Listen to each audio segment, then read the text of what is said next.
Good morning, good afternoon, good evening, cottagers. Welcome in, welcome in. Happy Thursday. I hope everything is going well by you. Welcome in, Callio and Luan. Welcome, welcome. So today, good night. Hope you're having a good one. Apologies if you hear me being really sniffly.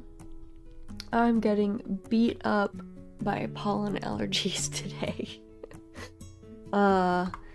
The forecast said lots of pollen, and I said, oh no, that's not good. So yeah, I might be a little sniffly today, more so than usual. Also, my voice is a little bit affected by it, and my eyes are a little bit watery. So we'll be doing our best, but in case I don't seem as ganky as normal or I sound sick, that's probably why. But we are going to be playing some more Story of Seasons Friends of Mineral Town today.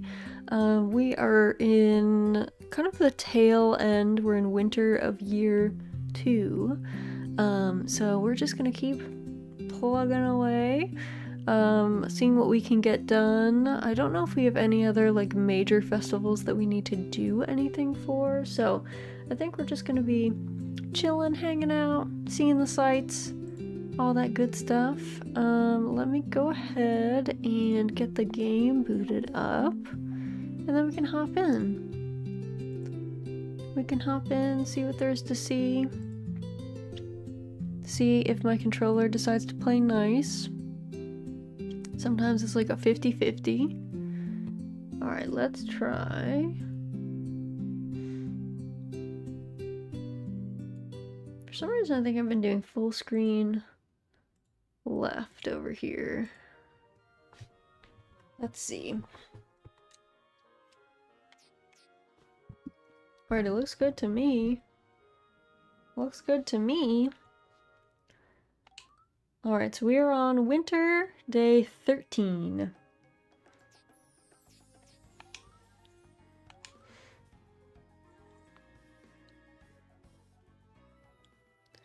Let's see, what do we have coming up? Today's Ellen's birthday. That's very important. I think she likes oranges, though. I'm gonna say like oranges and honey and stuff. She's a fan of. And then tomorrow is Valentine's Day, which I'm pretty sure... I don't know, now that we're married, I don't know if the boys come by begging for chocolate. But I guess we'll see. I guess we'll find out. Alright. Oh, thanks. Good luck at work today. Thanks, girl. Let's see, the weather, nice and warm, okay. Mechabot Ultror, the autumn breeze. When watching, make sure to turn the lights on and sit a good distance from the TV. Episode 30, Mechabot Combine. Let's go, guys! Combine! Yeah! Mechabots 1 through 3 shift and change, beginning their transformation. Mechabot 1 becomes the head and torso. Mechabot 2 becomes the arms. Mechabot 3 becomes the legs. Ga-ching! Mechabot transform! Ultror! Mechabot 4 too begins to change, attaching to the combined Mechabots to form Mechabot Ultror. Ga-ching! Ga-ching! Ga-ching! Ta! Tum-tum-ta! Dun-dun-dun-dun! Cue the Mechabot Ultror opening TV length. Mechabot Ultror to battle! To be continued. Next episode preview.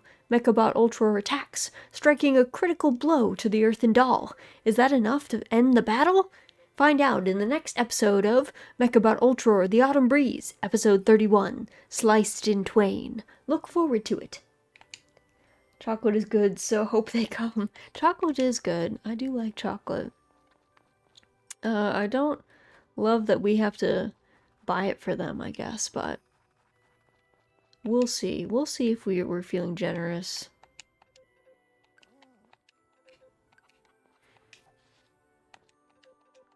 Our poor little rabbits, they're always shorn. They never have their wool on them. They're always kind of naked. Especially in winter, that's probably kind of brutal. Okay, let's get them their food.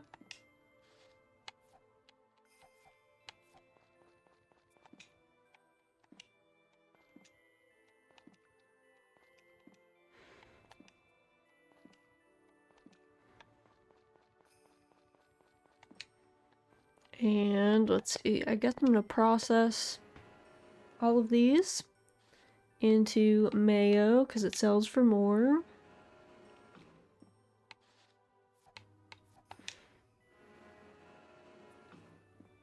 There we go.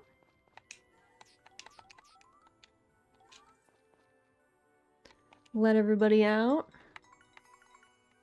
Gonna grab my brush so that if we run into Calf, because Calf still is out and about in almost all weather. Alright, many cows. We've got kind of a cow log jam over here.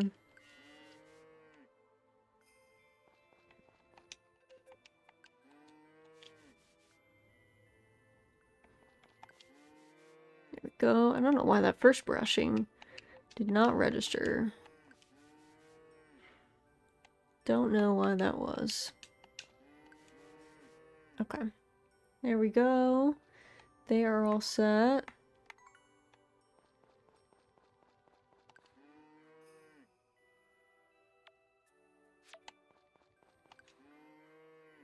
Let's get all the adults milked, and then I will make some cheese. And put them all outside. Actually, maybe we put them outside now so that they're out of my way. And let me grab, let's see, we have 5 cows, but we only need to put food for 4 over here because our 5th has her own little food station. Since she's pregnant, she has a special stall just for her. Also, Owie, welcome in. Let me get you a raid shout out. Paladin raid, welcome, welcome, welcome. Let me get you that raid shout out. What were you guys up to today? I hope you guys had a lovely time. Let's see. You were playing Baldur's Gate 3. How was it? I hope it was lots of fun. Well, welcome in, Raiders. Welcome in. My name is Rizaldia. I go by Raz for short. I am a marionette VTuber. I specialize in farming veggies like in Story of Seasons and farming monsters like in Monster Hunter. Today we are playing Story of Seasons, Friends of Mineral Town, the remake of the Game Boy Advanced game. We are in year 2. Winter. We married Ellie. Well, welcome, welcome. Also, Owie, if you have to go get food, a drink, rest, any of that good stuff, please do not feel pressured to stay. By all means, we'd love to have you. But if you have things that need doing, feel free to raid and run. But I hope you had fun playing Baldur's Gate. Oh, I'm about to sneeze. I can feel it. Welcome, Raiders. Oh, Twitch, yeah. On Twitch. I'll send you regards. Lumen says welcome in. Welcome, welcome. I did? Good, good, good. I'm glad. I'm glad. I am fighting for my life against pollen today. It's that time of year. My allergies are here to get me. They're here to get me. Do I want to give her an orange or honey? I don't know. I guess I could have sworn she really likes oranges, but I don't know if I'm making that up. I feel like honey is the more universal gift, but let's see.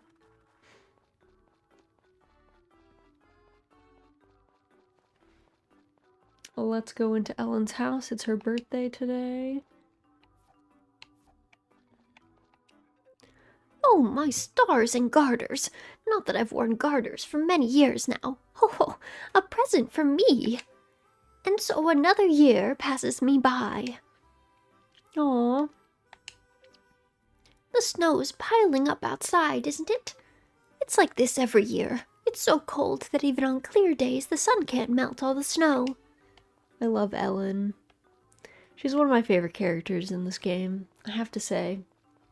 She's like another bonus for why marrying Ellie is nice, because you get Ellen as your grandmother-in-law. Alright, I think we also wanted to... We were gathering up materials for upgrading. We wanted to get our water mill so that we can hold more chicken feed.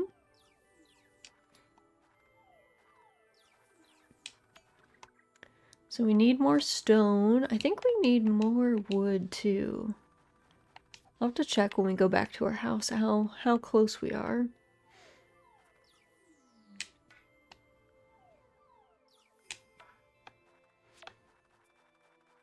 Also, I think if I go to my tools pocket, oh yeah, my axe is upgradable, and my hoe is being upgraded. Maybe that's today. Maybe I can go get that today. I think that should only take like a day or two. Let's see. We'll stop by the forge.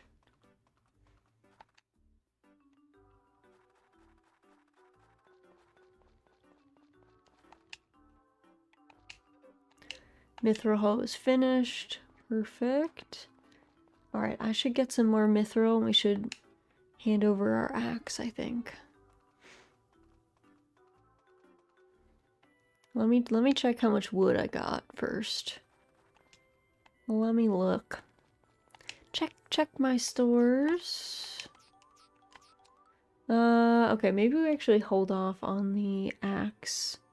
Because we're actually pretty far off. I think we're actually pretty close on the stone, but the wood is not close. Also, welcome in, Mary. Happy Thursday. Hope things are good by you. Welcome, welcome. Oh, sorry, Mr. Fox. Sorry, Mr. Fox. I didn't mean to spook ya.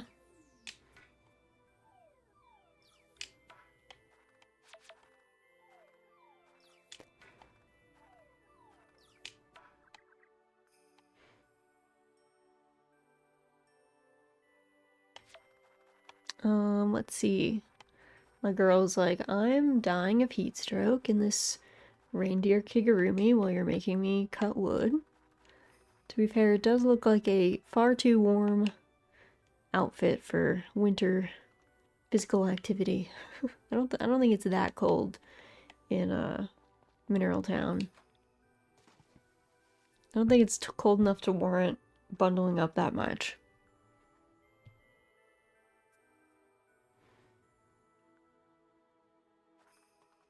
Also, while I'm soaking, let me just mute really quick because my nose is going wild.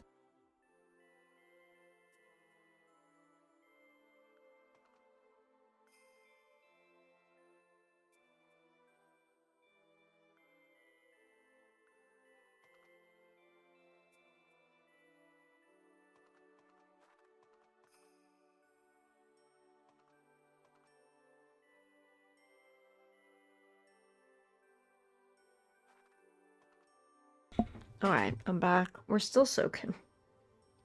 I always forget how long it takes to vibe out in the onsen.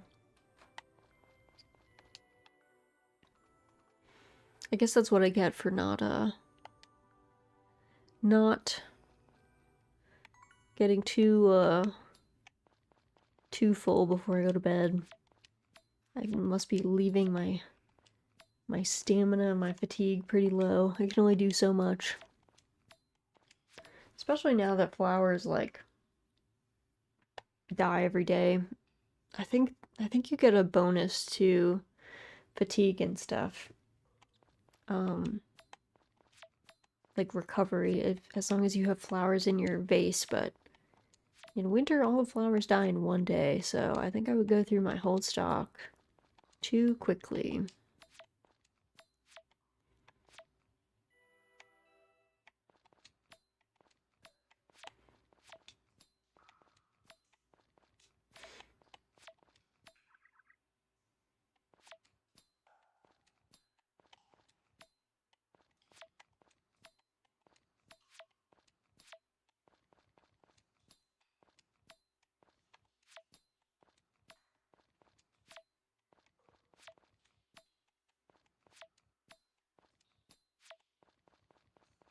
Okie dokie. Just getting some cash here. Can always use some extra cash. I do eventually want to get the... Why is there no gameplay sound? There should be. Is there not? Let me look.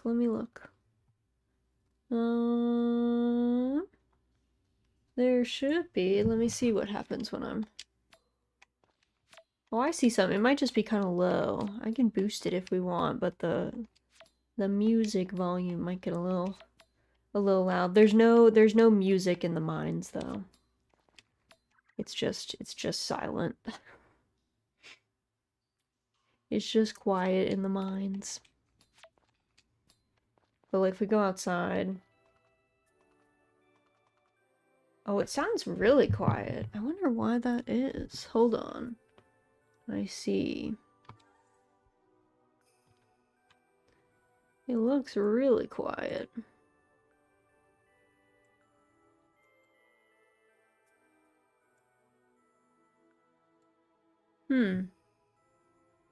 It still seems really quiet.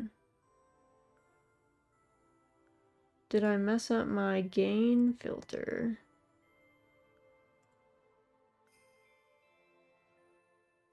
Huh.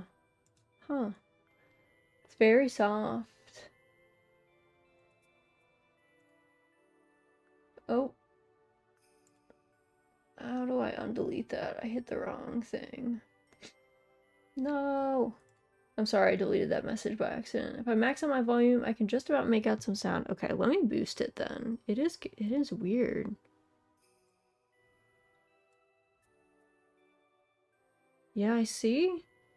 Something must have changed. I don't know. I'm always fighting with OBS. I swear. I'm always fighting with OBS.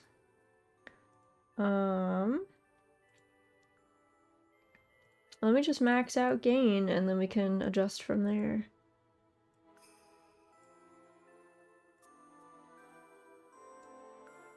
Okay.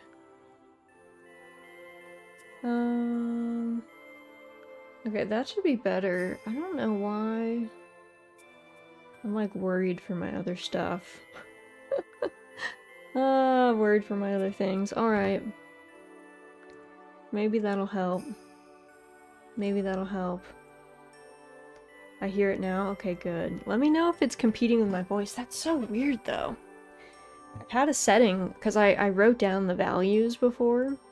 That's usually how I do it. I write down, like, what to set everything at, especially for games that we play over and over. And I have it set to its normal settings, but when you mentioned that, I looked over and it was crazy quiet. So, probably something with my computer being rude. Or an OBS update that it wants me to do that I just haven't done. It's also possible.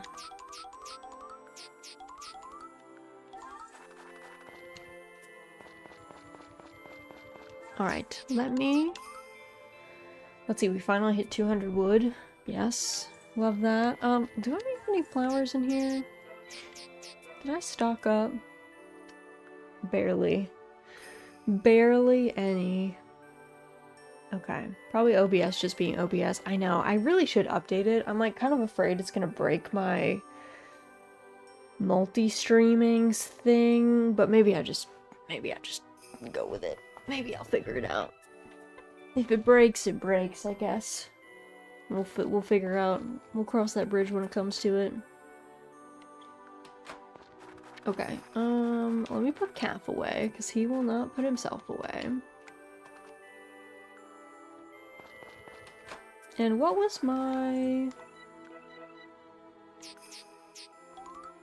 fishing rod at? My fishing rod was at 97, so we should do a fishing day. Oh yeah, I guess I should check if I have chocolate. I probably have some. Hopefully, maybe.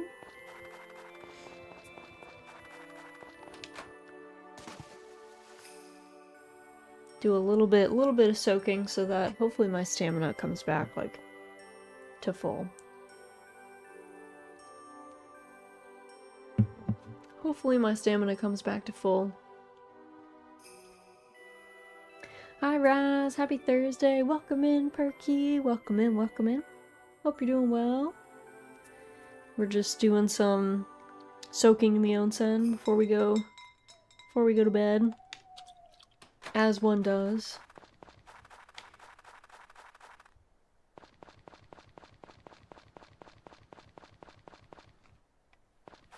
Alright, let's see. To sleep with us.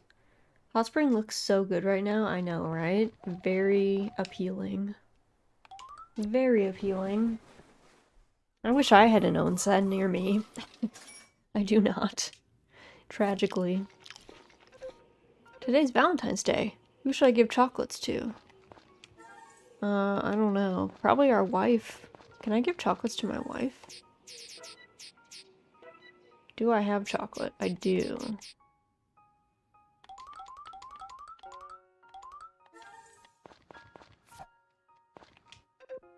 Thank you. You're so kind to me, and yet I feel like I'm always putting you through the ringer. Ellie, why would you say that? Don't be such a downer, girl. Don't be such a downer, girl. Tomorrow's weather, warm again. Alright. Emerald, okay, the maiden memoirs kind of freak me out. I'm not gonna lie. I think I'm not gonna watch any more of those, because I think they kind of scare me. They're kind of too creepy. Alright, let's say hi to our animals. And then we'll see if any men come to our property begging for chocolate. We'll see what happens. But first, animals. They're more important than the townsmen. Show's a little too weird. It's just, I don't know if it's a translation error. Like, I don't know if it's less creepy in Japanese. But maybe it's equally creepy. I feel like the show's premise is a little creepy. So I don't really know.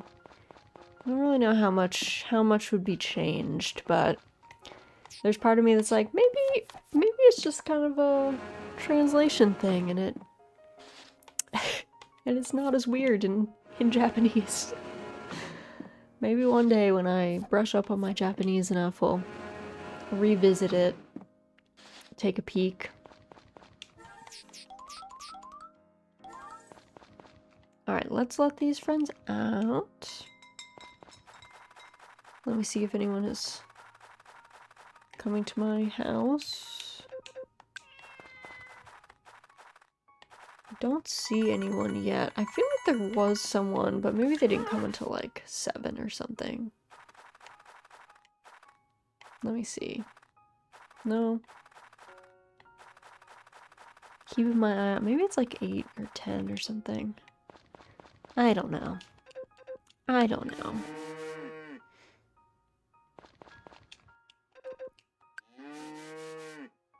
Okay, how did that not register?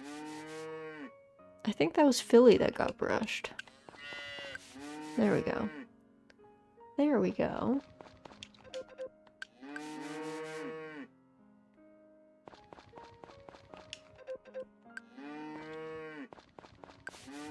Okay. They're all brushed.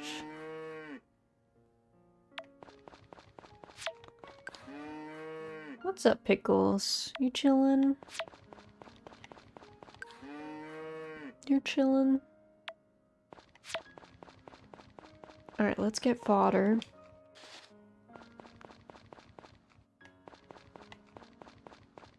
Alright, let's see. Can you move, ma'am? Can I get through, I guess? Can I get through up here? There we go.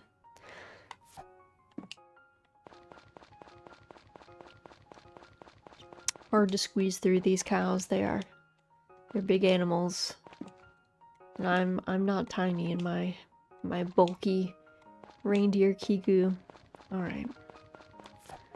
Let me make some cheese quick. Okay. And then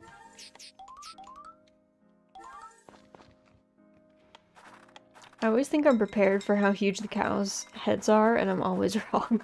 Yes. They do be bulky. Bulkier than anticipated.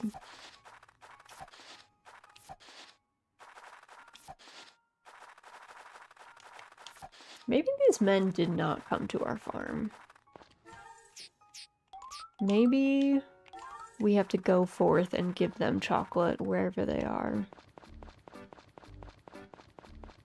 I think I want to give one to Cliff. Cliff is a good bean. Let's see, is he inside?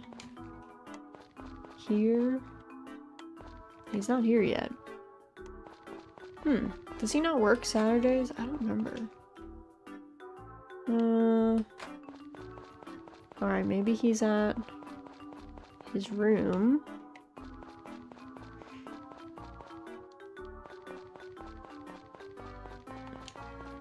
He is, okay.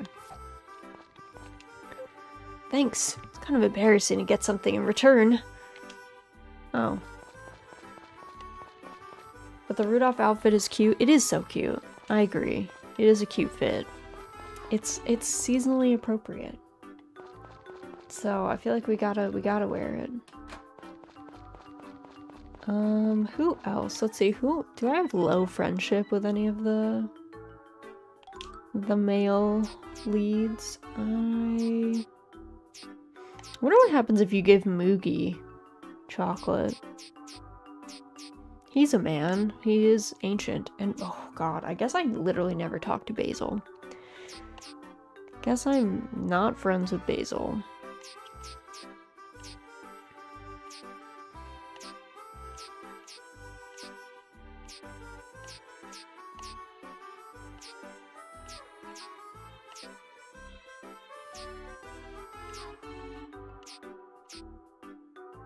Oh, and Huaka gives some to Huang. I feel like Moogie would be amused. I feel like he would, right? Reindeer is their true form. That's true. Van. One friendship heart.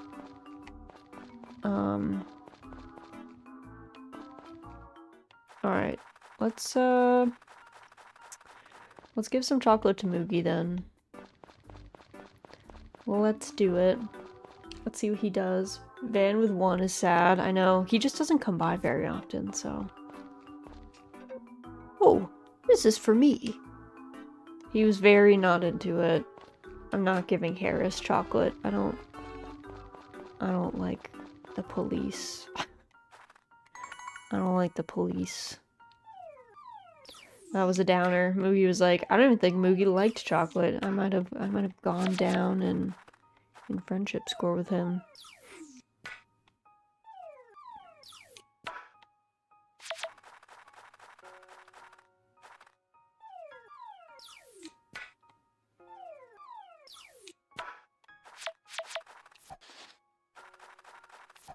Alright, got all these. Let's get some stone as well.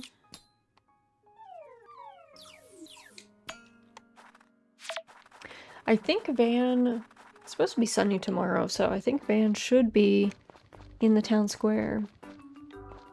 Today I learned I did not have the read on Moogie. He's hard to read. He's hard to read. My Rick has such a strong work ethic. It's thanks to his efforts that our chicken farm manages to stay afloat. Yeah, because his dad just up and left you guys to go, I don't know, travel the world looking for a cure. Oh, you didn't have to return the favor. I'm glad you did, though. Thanks. Thanks, Gray. That was a nice reaction. That was a normal response. Alright, let's drop these off.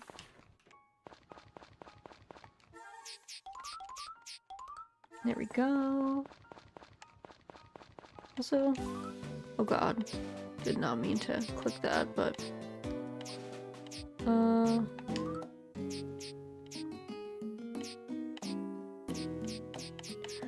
yeah, there's more records to buy. I need Van to sell me those. I think he's in on Wednesdays normally.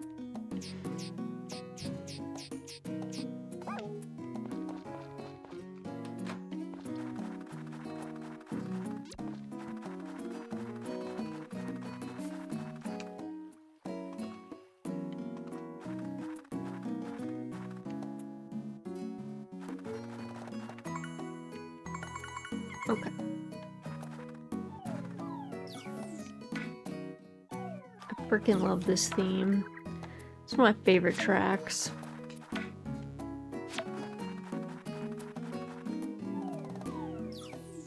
It's just nostalgia straight to my ears.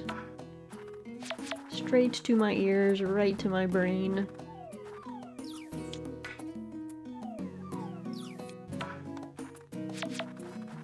Alrighty. I think that's all the wood we can get. So let's do a little bit of fishing. Kias, thank you so much for the raid. Girl, you had a long stream today. Welcome in. Please get some rest. Let me get you a raid shout out. How were your John games?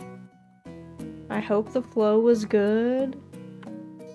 I hope you guys had a good time. We did it! Yay! Congratulations! Congratulations! But welcome in, raiders, welcome in. My name is Rizaldia. I go by Raz for short. I am a marionette VTuber. I specialize in playing farming games, farming veggies like in Story of Seasons, and farming monsters like in Monster Hunter. Today we are playing Story of Seasons Friends of Mineral Town, the remake of the Game Boy Advanced game. But welcome in. I hope you guys had a lovely time with Kios. She spent a lot of time with you all today. Very, very blessed. Much Kios time. Obviously, Kios, if you have to go get food, a drink, rest after that very long stream, please do so. Please do so. But thank you for bringing everybody by. I super appreciate it. I super appreciate it. I'm glad that you did it. Your mission was accomplished today. So many raids this stream already. I know. We just got lucky. We just got lucky on Twitch. We're listening to some old Story of Seasons, A Wonderful Life tunes, because we got the record for that. So I think I'm just gonna be blasting the old music. Because this is one of my favorite songs. I think in any video game. Probably one of my faves. Oh, that's a giant black bass. A large fish. We're trying to get our fishing rod up. It's been a very slow grind. I thought I was doing good on fishing, and then I definitely hit a wall and was like, oh, never mind. Never mind. It has been a slow grind to get this thing leveled up. So that's what we're working on. Bit of that. I need to find Calf too. I gotta put him away. Maybe after this cast. Because he will not put himself away. The other animals, they put themselves away. Calf stays outside. I also forgot that the record music keeps playing after dark. It's one of the nice things, I guess, about using the records is if you don't use the records, the minute 8 p.m. hits, the music shuts off and it tells you go to bed. It's late. But if you put on a record, it'll just keep playing. You can just listen to your tunes all night long if you wanted to. You could listen to them the whole time. I might go in soon though. I still am not sure if there is a penalty for, there used to be in the old games. If you went to bed after your wife, you took a relationship penalty. I don't know if that's the case. So far, Ellie has remained very much in love with us, but you never know. Also, I wish she would be at the top. Now that we're married, I wish they would move her up the list. But she's happy with us. We're full hearts. So as far as I know, we're good. Alright, let me put this lumber away. So we need, I think it's like 315 or 330, 320, something like that. 320 wood and like 150 stone. Maybe it's 350 and then 150, I don't know. Anyway, somewhere around there. So we're getting close. Nice to meet you, Raz. Welcome in, Aurora. Rummage. Oh, what? I wonder, does Love remember that today's Valentine's Day? Oh, well, I'll just stuff these into their bag. Girl, I gave you chocolate. Of course I remembered. I gave you chocolate. You didn't say anything. We could have exchanged chocolate. She was just like, oh, thanks. Why do you have a second bed? Okay.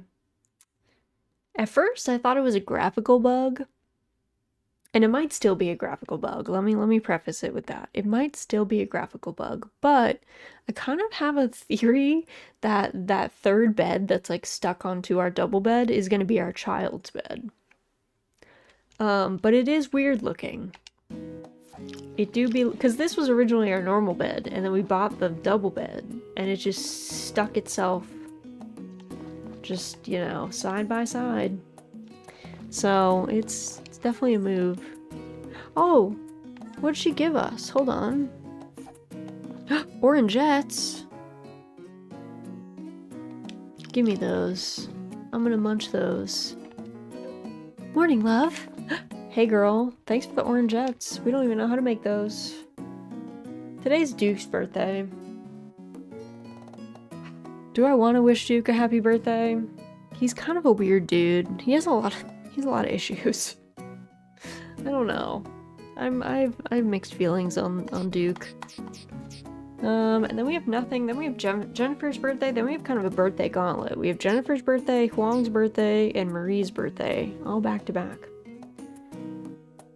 Gift him some booze? No! Mary, no. I wonder what would happen if we gave him Van's favorite, which I'm pretty sure is alcohol. We could try. For science. It seems bad because I'm pretty sure he is an alcoholic, but he's an alcoholic who runs a vineyard, which maybe that, I don't know, maybe that's more common than we think, but third bed is for stashing laundry that you're totally gonna fold tomorrow. See, that's what my couch is for. My couch is for stashing laundry that I have yet to sort and put away. Alright, the weather, light snow. Okay, that's fine. As long as it's not a blizzard, all good. Oh, big yawn, Miss Pickles. Big yawn. Dear Princess, Part 31. At long last, the final battle between the Dark Lord and the legendary hero has begun. The warrior swings his sword, but the warlock dodges. Then the warlock fires a bolt of lightning, but the warrior's shield deflects it. Back and forth, they take turns attacking each other.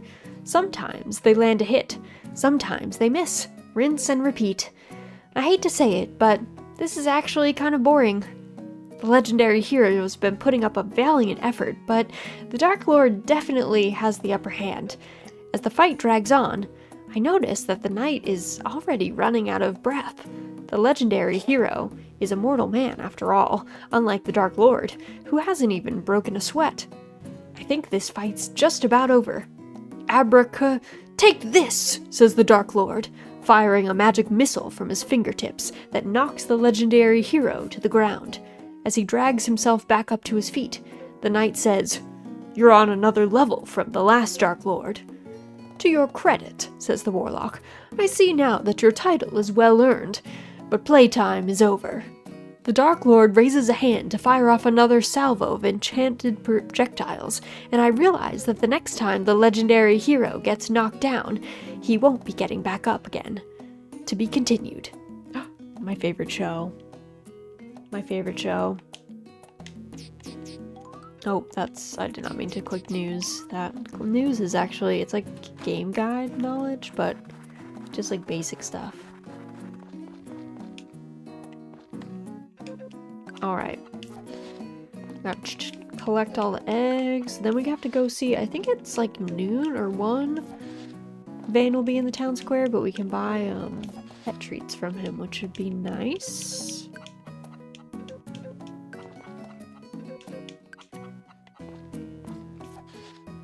Alright. Everyone has been chatted to in here. We'll give them food, because again, it's winter. I don't really know what they could forage at this time of year. So we're just gonna chill. Okie dokie. And oh, I actually can just walk right over them. Did not know that. For some reason I thought they would have collision like the cows. Howdy, cottage folk. Welcome in, Lore. Happy Thursday. Things are good by you. Just doing some traditional farming.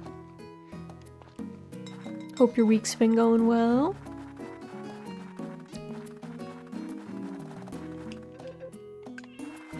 Let's see. There's Calf. Do some brushies. And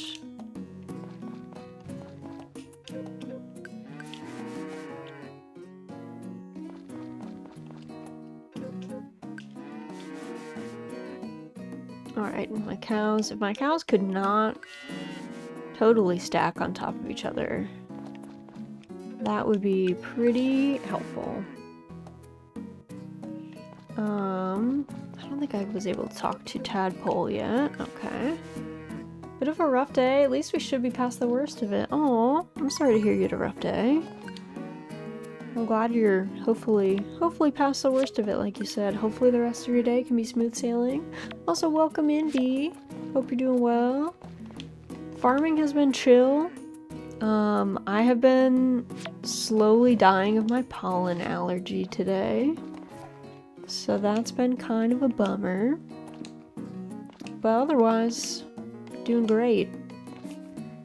I took off from work tomorrow, which will be great. And I'm doing that collab with Z and Remy tomorrow afternoon. It's been a very chill stream so far indeed. I'm glad you think so, Lewin. Thank you, thank you. But yeah, I mean, I woke up today and the forecast was like, it said, like, high pollen, which is basically a death sentence for me. Me and my lungs. We don't like that. Gotta remember to tune in tomorrow. I mean, if you can't make it, it is like midday. Sadly, the Cozy Co girls and I have the VTuber curse of our timelines never match up correctly. It's definitely not the worst collab I've ever done. We're not making somebody start in the middle of the night, but our time zones do not play nice. But it ends up that Z was on vacation, so I think she's coming back today. So she's gonna be home, and because she was on vacation, she has the day off because normally she works. She works a good chunk of the weekend. That's been kind of the problem recently. Normally we could do weekend collabs, but she changed to her days off are like Mondays and Tuesdays generally, and then she works over the weekend instead. So she is gonna be back, and then Remy was also on vacation, but she's gonna be home. And because Remy's in Europe, it's a lot easier for a weekday to start at like the mid-afternoon Eastern time, so yeah. So yeah, I'm excited. It should be fun though. We're gonna have a nice time. We're gonna be playing Oh Dear. I turned on the game today to just vaguely make sure that it functioned. So that'll be an adventure. It's like part hide and seek. Oh yeah, we wanted to give Duke that alcohol. Have a good time. Thank you. I think it'll be very silly. I think it'll be very silly. So we'll see how we get on. Going to the office tomorrow, I'm gonna have a friend day after work. That sounds very joyful. Are you doing anything special for your friend day? Okay, what time are they open at 9? They are, okay. Hope you've gotten used to how much of a chatterbox Mana is. Well, have you? You can tune out the petty stuff. Listening to her should give you a solid sense of the town's dynamics. Hey Raz, fancy having a glass of my favorite libation with me sometime? You know, now that I got a better look at you, you remind me of my daughter. Okay, he doesn't want this, but is he talking about the daughter that like ran away from home and like doesn't want to interact with him anymore? Because that's kind of awkward. That sounds like a fun idea for a collab. Yeah, so like Oh Dear is part like hide and seek, part predators and prey, so it's basically one person is the hunter and then the other people are deer, and they have to blend in with like AI deer, you know, like NPC deer. And the hunter has to try and kill the player deers while not killing any of the NPC ones. And I think if they kill too many NPC ones or they take too much time and it turns to night, the deer actually turn into like Wendigo creatures and they can chase down the hunter and kill them. So it's like this, it has an interesting dynamic of like predator and prey, but the tables can turn. And if you've ever played like Witch It or like Prop Hunt, it seems like there are some like abilities and stuff that the deer have to try and like get away or have decoys and stuff. So, and then the hunters can set like traps and things, I think. And put up like trail cams, I think. So, it should be fun. It should be fun. It should be a blast. Got some free samples of a new canned salmon. I was recommended making a salmon cream cheese dips or having appies and playing games. That sounds so fun. I love appies. So the prey can become the predator. Interesting mechanic. Yeah, so I think it's like time-based, or if the hunter is too bad and kills too many of the wrong deer. So it'll be silly. I always have a fun time with those girls. I'm trying to remember when our last collab was. I think Remy and I played Kiwi together, but I want to say like maybe the last time it was all of us together, we were probably playing Lethal Company or something. I can't remember what we did before that. We used to have collabs like once a month, but then we all got busy because we're adult ladies, so the minute we get busy, we're like, let's reschedule this. We'll table this and come back to it another time. So it'll be a fun time. Actually, at this point, I don't need to get off calf. We're just gonna go to the square anyway. Because I think okay. I think I have to leave and then come back and Van will be set. Oh, there he is. Is it just me or is Van too proportional? You know, like Van's head is like the same size as his body here, and I just don't think that's just not Van. Van in my mind has a much smaller head than his body. Oh, you can buy capybara. See, I can't get any new pets because my pet doesn't love me enough, which is, it's really sad. I'm gonna get 20 of these for 20k. Capybara, right? Isn't that so cute? There's a normal capybara and then a white capybara. And they're 30k each. Expensive pets. Calf, come back here. And then I think I'm gonna visit Lou, but I don't think she's gonna have any recipes for me because I don't think I have expanded my recipe list, so. No capybara with apple on its head. Yeah, no capybara with apples or oranges on its head. Just a plain one. Alright, Lou has nothing for me. Lou was like, get back to the kitchen, girl. You have to learn more things before you come hang out with me. And like, she ain't wrong. She's not wrong, but... Alright, I'm gonna put my Van's favorite away, I guess. And I'm gonna put the pet treats away, too. Let me put those up. Let's see. Put this away. And... there we go. Acquire capybara, introduce it to onsen. World peace. Add yuzu to taste. Would be perfect, right? Imagine if you could bring on, like, if capybara was the only pet that you could pick up and like bring to the onsen, it'd be pretty next level.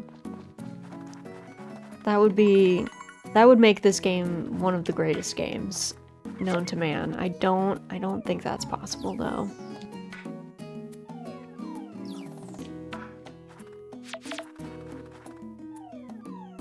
Sadly, I don't think we should put in a ticket though. We should be like, hey, I don't think you guys have thought of this, but have you ever considered capybara in an onsen though? There is that one place near Kyoto, I think it's in Arashiyama, where pretty sure there's monkeys in an onsen up there, but I did live there in winter, but I didn't ever go venture out to see the wildlife like that, though I did go on a cormorant fishing trip, which is really cool, where the fishermen use cormorants to catch the fish, and then the cormorants come back up on the boat and spit them out on the boat. It was pretty cool. That was pretty rad. And then once they're done doing their fishing, they get fish as snacks. I think they probably get fed other things as well. Make sure their diet is nice and balanced, because they're not like wild. How do you convince the cormorant to do that? They wear these collar things, because you know how cormorants have pretty like slim necks? They wear these collar things that I guess prevent the fish from like, they can't swallow the big fish. I guess they can probably swallow the little fish though, but I guess if the fish is big enough, they can't swallow it, so they're just gonna spit it out. Aw, yeah. I think it's hard to train a cormorant any other way. I don't know. Some of them might be just trained enough that they'll just do it on their own without the collar thing, but yeah, they were on like little leashes. Though now that I think of it, maybe this is like animal abuse, I don't know. Maybe I shouldn't be talking about how cool it was. Maybe it's not actually good. I'll have to look it up. It seemed fine, but I don't know. Maybe animal welfare people are like, that is not it. That is not it. Alright, calf is put away. 8:30 in the evening. Also, how close am I? Alright, 99%. I'm so close to being able to level up my heckin' rod. Okay, we have nothing until the 18th, but it is gonna be snowing tomorrow, so no animals outside. Seems pretty cruel, but not inhumanely so. Yeah, it seems... The more that I talk about it, the more I'm like,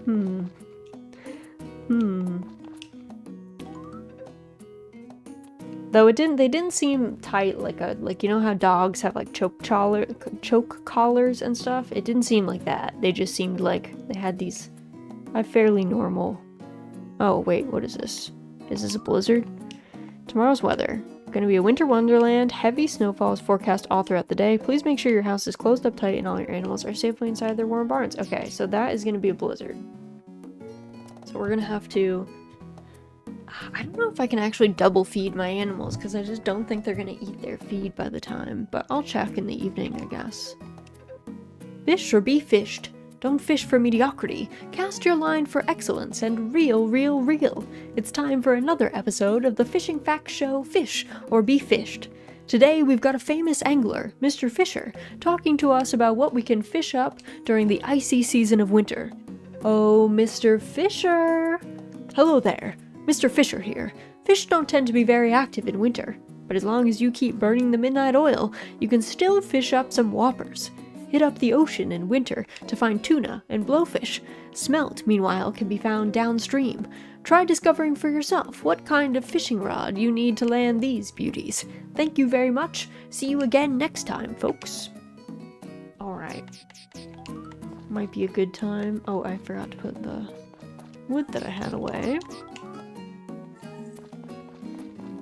We're getting pretty close to what we need. Oh my god, Pickles is eating, but she's being so loud. I was like, what is that noise? And then it was Pickles. Just Pickles munching. Alright. Oh. Can I? There we go. Oh, sorry, Cairo. I didn't mean to talk to you like 4 times. Okay. So no one is going outside today.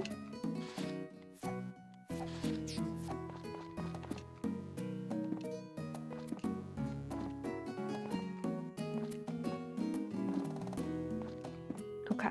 Food. All in here. Ooh. And then let me get my shears. There we go. All right. Let's make some mayo, and then we're gonna spin our wool into yarn. Good night. Have a good rest of the stream, everyone. Sounds good. Have a good one, Luann. Thanks for stopping in. I hope you have a good rest of your night.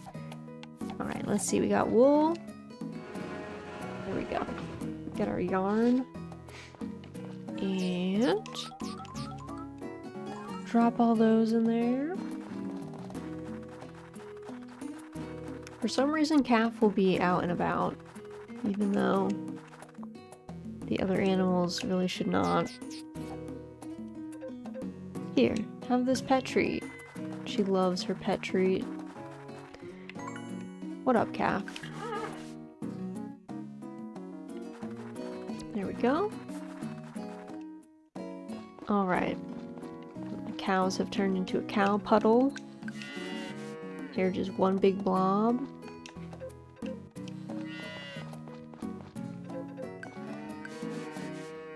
Okay, that's not who I meant to brush there, but...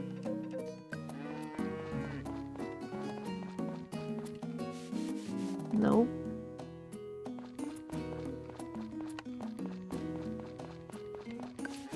There we go. Oh. Yeah, let me get through, friends. Don't trap me over there. Okay. And I don't think... Didn't deal with tadpole yet. Oh. That's not who I was trying to milk, but alright, friends. There we go. Why don't we move away from this area? What about that? What if... Okay. Hello, Miss Pick. Hello, Miss Pick. One thing I don't like about this game is actually the animal, like, heart level thing, where you can only gain additional heart levels by, like, breeding your animals successive generations, because otherwise they end up being just like capped.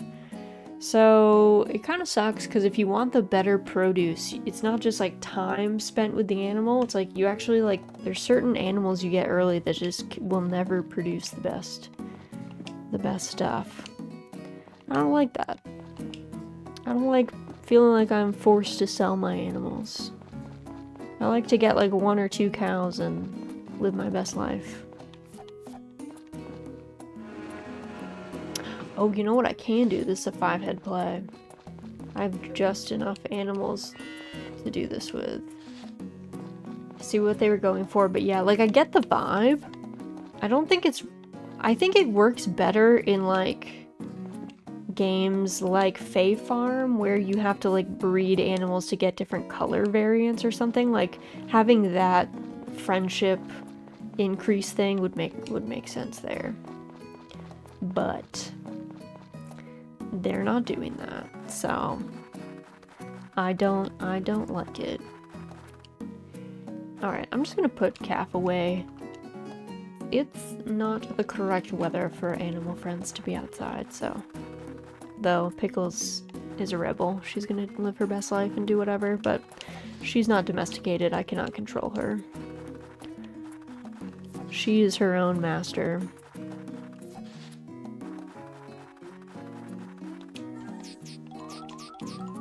Alright. Let's see. Let me go. Let's start in the forest. I'll do some wood chopping. And then we'll go to the secret forest. And then maybe we'll end up by the beach and do some fishing. Can never bring myself to sell animals. If there's a hard cap, I'm just gonna have to have substandard cows for eternity. I feel that. Yeah, it feels bad, right? You're like, no, but this is my friend. I can't sell my friend. That's bad for the human brain. We're not meant to do that. We get attached to things. Reminds me of an episode, I don't know if you guys have ever seen the incredible TV show that is Alone. It's like a survivalist TV show in Canada. And they like leave people. Basically there's like a whole bunch of contestants at once, but they separate them in the wilderness. So they're separated by like mountains or rivers or stuff. And they're far enough away that like they're really not gonna ever meet up with each other. And the whole goal is to like outlast your fellow contestants, but they won't ever tell you how many people are left. So you're just like by yourself. And there's no camera crew. They just leave you with like GoPros and like cameras and stuff. And they'll come every 2 weeks to do like a medical checkup on you, make sure you're not gonna like die. And you have a satellite phone, so you have to check in twice a day. So again, they know that you're not dead. But there was a dude on Alone. I don't remember if it was like, I feel like it was the original season of Alone, but I also feel like he might have come back for a redemption season. But anyway, obviously these people get very lonely. Humans are not really meant to be actually alone and not near other people for like extended periods of time. So this dude befriended a squirrel. And he would like say hi to the squirrel every morning, and he was like always like very involved with whatever the squirrel was up to. And then as you can imagine, as the time wore on and supplies got thinner and thinner, that was a Luna lionfish, that's wild. He decided that it was gonna be a really bright idea to hunt the squirrel, because it lived so close to him. So he killed it, and he ate it, and then he was like so sad that he had to tap out. He had to leave the show. I remember he was like filming in front of the camera, and he was like, that squirrel was my friend, and look what I've done. And I was like, yeah, that was a pretty weird thing that you decided to do. I get that you're hungry, like I understand. Maybe the hungry brain is not making good decisions, so we can give him the benefit of the doubt that maybe he really was just so hungry that he, like, wasn't really thinking straight. And also, the other thing is they win, like, $500,000 for winning, so, like, it is, like, a life-changing amount of money for a lot of people. So I'm wondering if part of it was him, like, being like, if it's between me and the squirrel, like, it's gotta be me. How much meat can a squirrel even provide?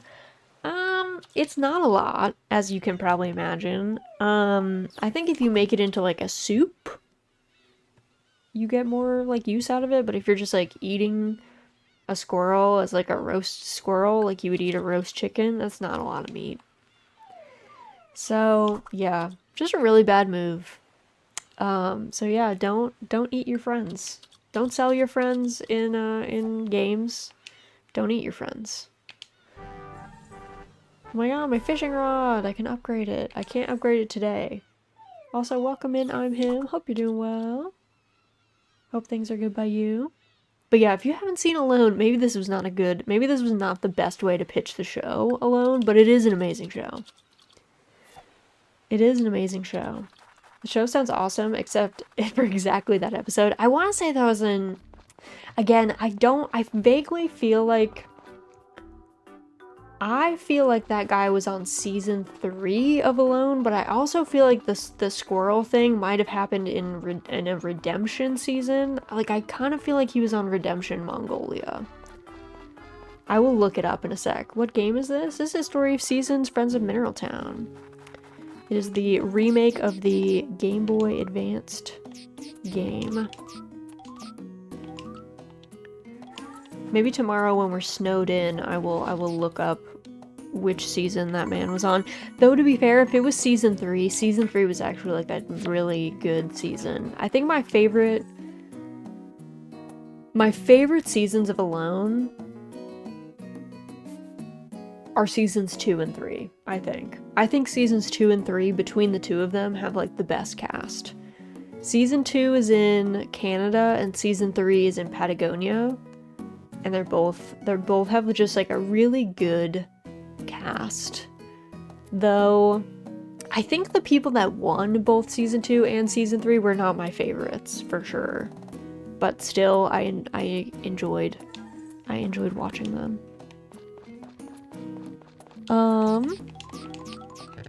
Never heard of it, to be honest. Honestly, so it would have originally been called Harvest Moon, Friends of Mineral Town. That's what the Game Boy Advanced original is called. My faves never seem to win these things. I know. I think my favorite in season 2 was a woman who had MS, and I was rooting for her so bad. She was so cool. She knew so much stuff. She was using, they're allowed to take medication, by the way. So if they have like, basically the whole premise of Alone is you're only allowed to bring like 10 items from a list with you, aside from like clothes and stuff.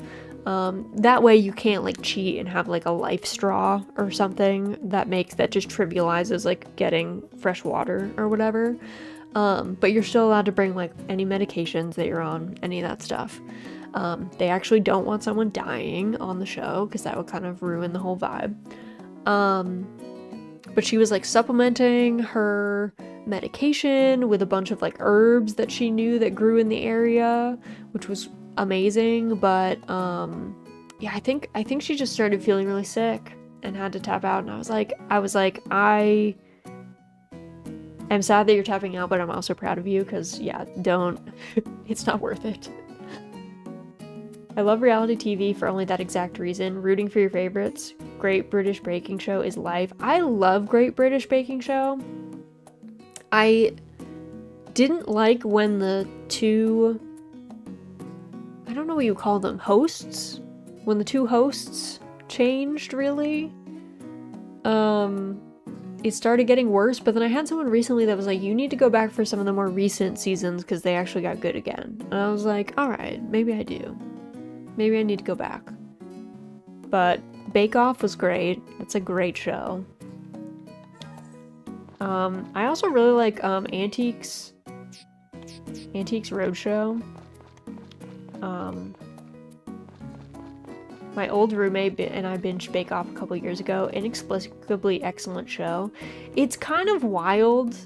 I think also the nice thing about Bake Off is like the contestants are so nice to each other, and I feel like part of that is the British thing, but I also feel that part of it is because there is no like cash prize really.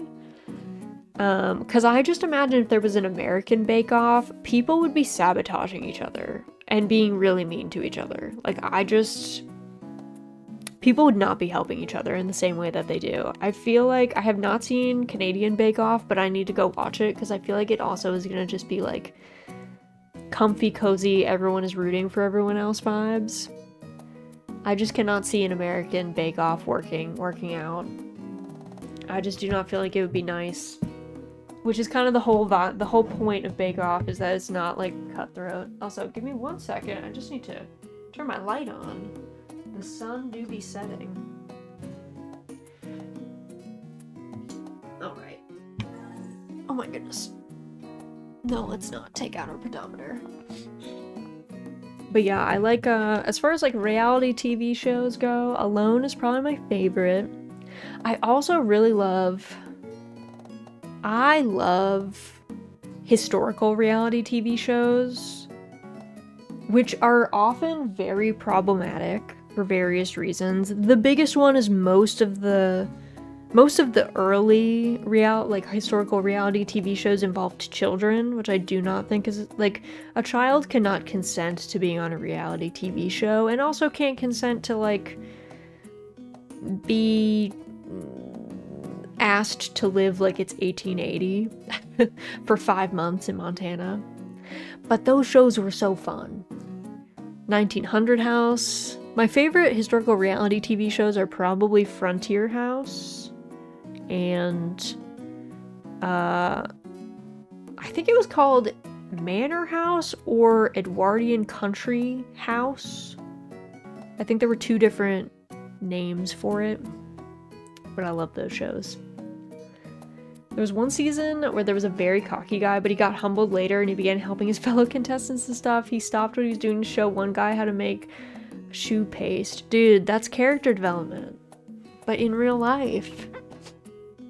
There was a show called Big Family Cooking Showdown that had a phenomenally cozy first season, one of my favorites. Then they annihilated the vibe in season 2. See, that's so hard.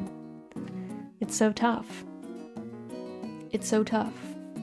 Sometimes the vibe in season 1 is great. Season 1 of Alone is weird.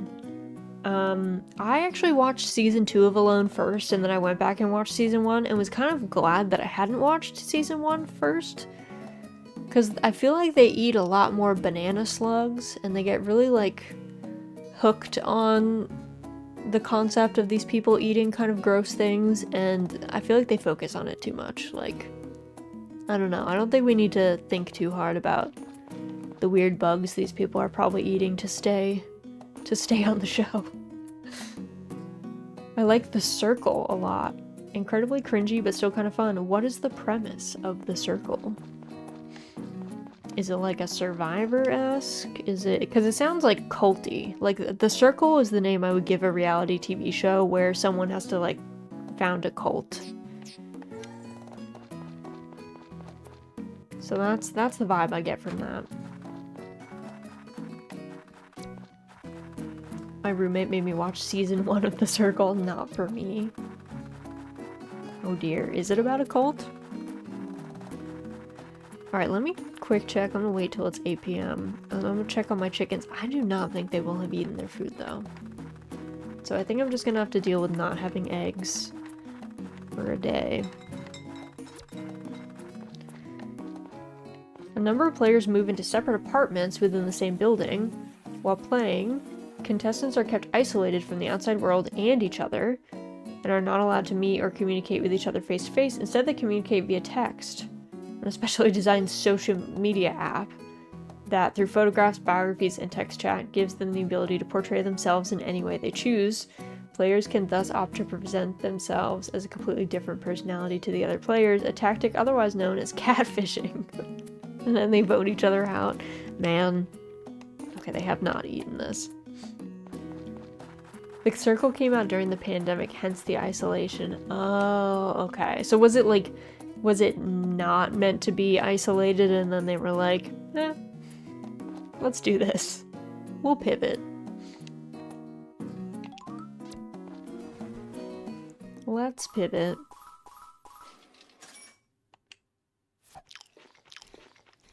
Alright. They shut off my music.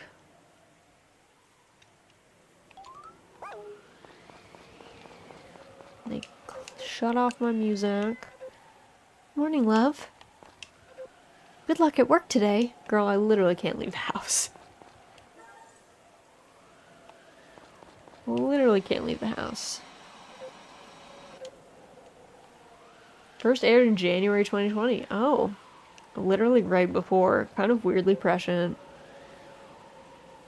Girl was like, yeah, good luck with that. She's like, good luck with work. You can't do it today. I gotta just go to sleep. Actually, wait, let me look up this dude from Alone. Let me find out. I feel like his name was Randy. Alone? Randy? No. Well, was it Randy? No. Alone season 2 cast. Do they have pictures of these people? I I need to see their photos. I don't know when I want to go. It's on the History Channel. Oh my god. Season 12. We're already on season 12. That's so far. Okay.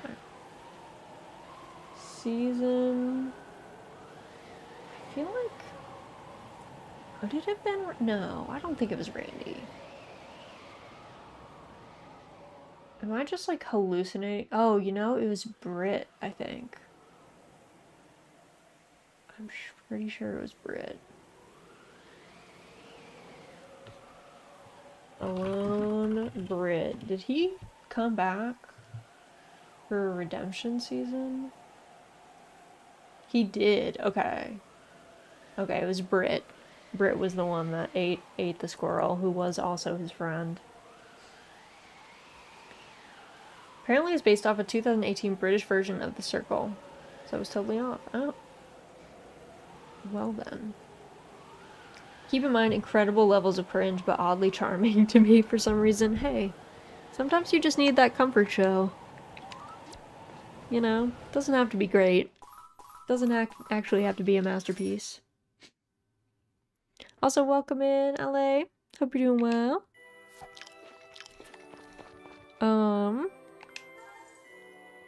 Oh, it's Jennifer's birthday today. I don't know what Jennifer likes. She must like crystals, right? We could get her something from the mines. Alright, it's supposed to be light snow tomorrow. Okay, wait. Swip swap. This show, I need them to swap back and just this show to end, I swear. Swip swap. Lunch recess 4. I'll just have to carry the leftovers from lunch home with me, I guess. Adrienne, in Adrian's body. That was tasty. Oh, hey, if you're not gonna eat that, Adrienne, I will. Yoink. Nom. Apparently, Adrienne had finished her, technically my lunch already, and was already looking for seconds.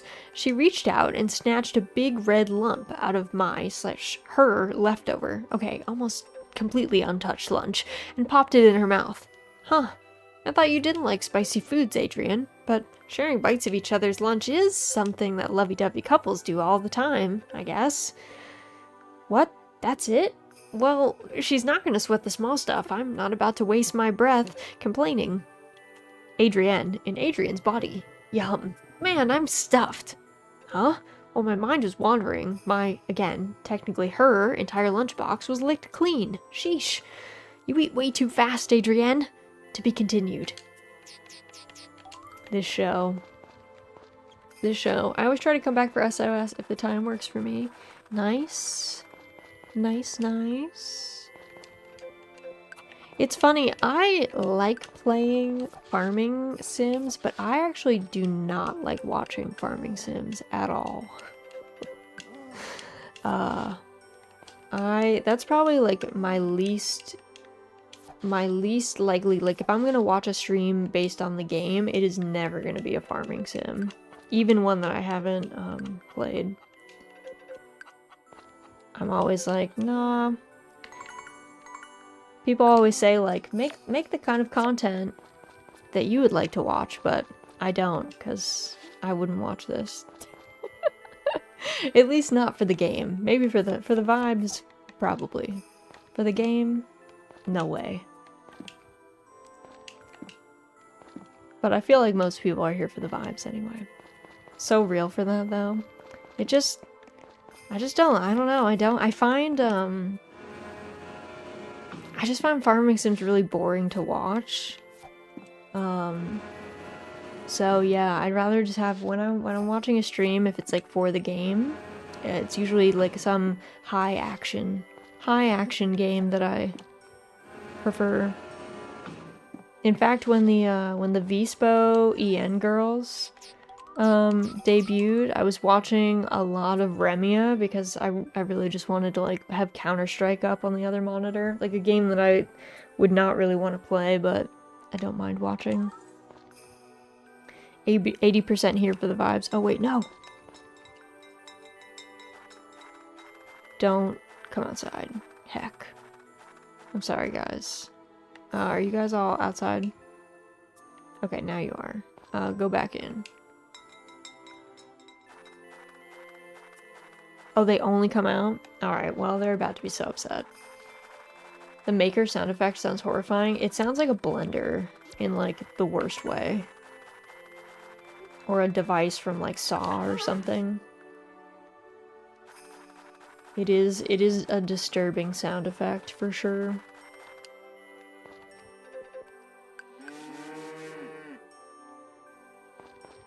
Sad that I cannot bring my animals back inside. That's an oversight. They should fix that. I should be able to bring my animals wherever I want with the bell. A misclick shouldn't cost me my animal's health. Dreams are generally not my primary focus, so something that's not majorly majorly distracting is nice and chill to have on the second monitor. Yeah, I get that. I get that.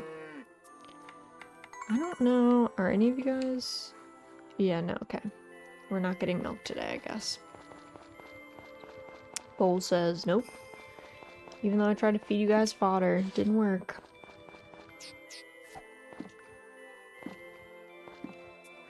Speaking of fam, it's been a rough 10 days for VTubers. So take care of yourselves out there, VTuber watchers. It's been rough out there. It's been a rough time. Alright, cows are good. What, did something happen? It's just been, there's been a lot of, there was some major indie VTuber drama, and then there's been a lot of, like, graduations in the corporate sphere. Yeah. Because Gura and Mume graduated from Hololive. There were some Niji boys that graduated. One was, like, announced in advance, and one was just kind of, like, stealth done. Like, I guess. Oh yeah, and Shion from Hololive JP also graduated. Yeah, one of the Niji boys, Fulgur, I think was announced. I don't know if he has fully graduated yet. I don't watch Niji after the Selen thing, because I don't really want to give money to that company. But I think Ike just put up a note on his channel that he was graduating and then culled all the content. Sick today, so watching from bed. Happy farming. Oh, I'm sorry to hear you're not feeling well, Mori. I hope you're doing okay. Please feel better, rest well. But yeah.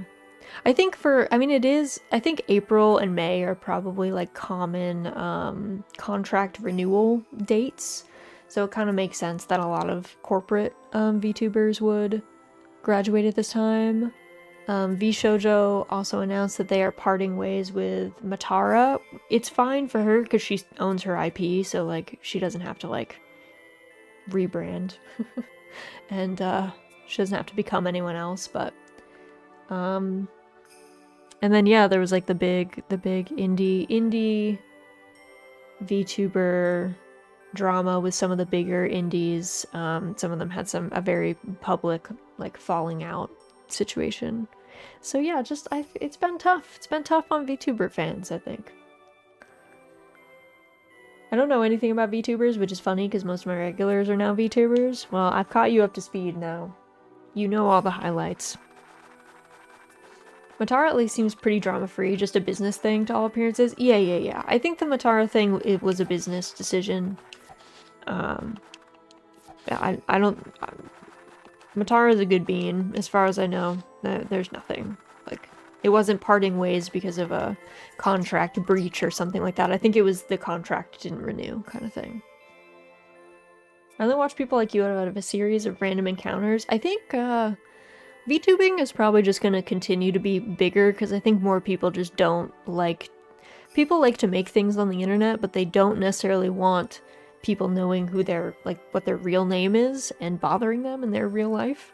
So, being more anonymous, I think, appeals to people, and VTubing lets you do that pretty handily. Alright, let me go collect. I got all these new stones. I can maybe complete my fence. I was regularly watching someone, they rated someone, that person rated a VTuber. See, that's how you end up discovering the tubers. We're out in the wide world. You get to be cute all the time if you're a VTuber. So true, yeah. Like, I don't have to. I can be. You guys don't know, but I look gross today because I'm dying of pollen. But my VTuber model, she looks as cute as she always does. Also, if you like art, VTubing is great if you like art because you get to work with so many cool artists to make all your assets and stuff.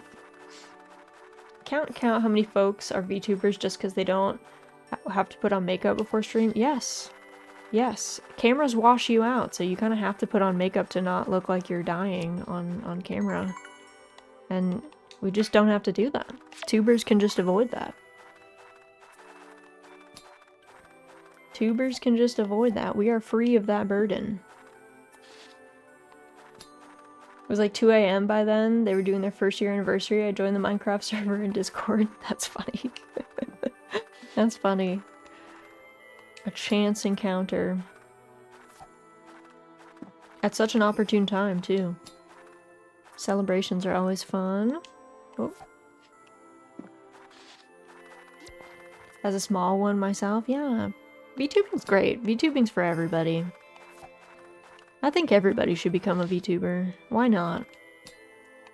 Let's just all become tubers. Speaking of art, I'm finally making art that I'm proud of. I'm so happy. Yay! I'm so glad to hear it, Mary. Congrats. That's so hype. That is so hype. Oh my god, look at my fence. My fence is never gonna degrade now. It's beautiful. It is beautiful.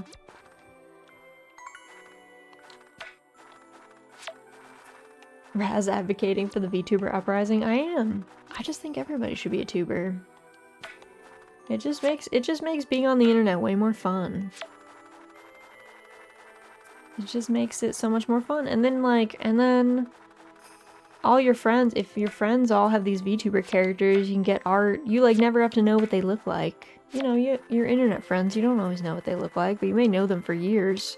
You know, you can get like art together and it feels like you're actually have like a photo together. It's cute.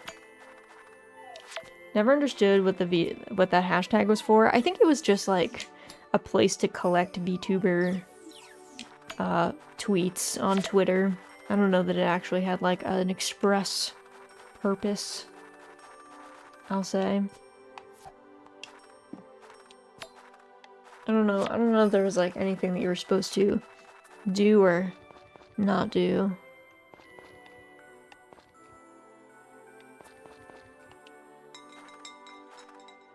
Yeah, these friends really will not go back in. Can I call them back in any other way? I guess not. Tragic. Nowadays, most of the people I write with are into this. Yeah, VTubing is taken over. It's so chill. I say that as I just talked about all this like VTuber drama, but I think that's pretty normal. I don't think that's unique to VTubing. I think any hobby where people feel like there's like a monetary stake or some level of like popularity or fame attached to it is always gonna have some level of drama, because some people are gonna I don't know, be catty about it, be not nice to each other.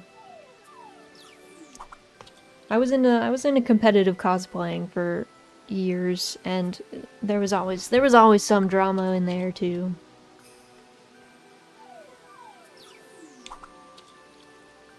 I've seen more drama than that in my Mountain Blade warband era. Yeah, like games have like, yeah, like people are always like, VTubers have so much drama. I'm like, have you ever met a World of Warcraft guild? Because man.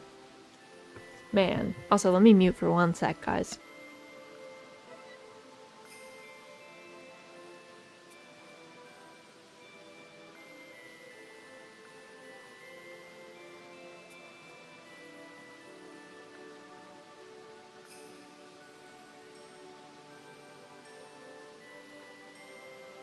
Alright, I'm back. My nose is so...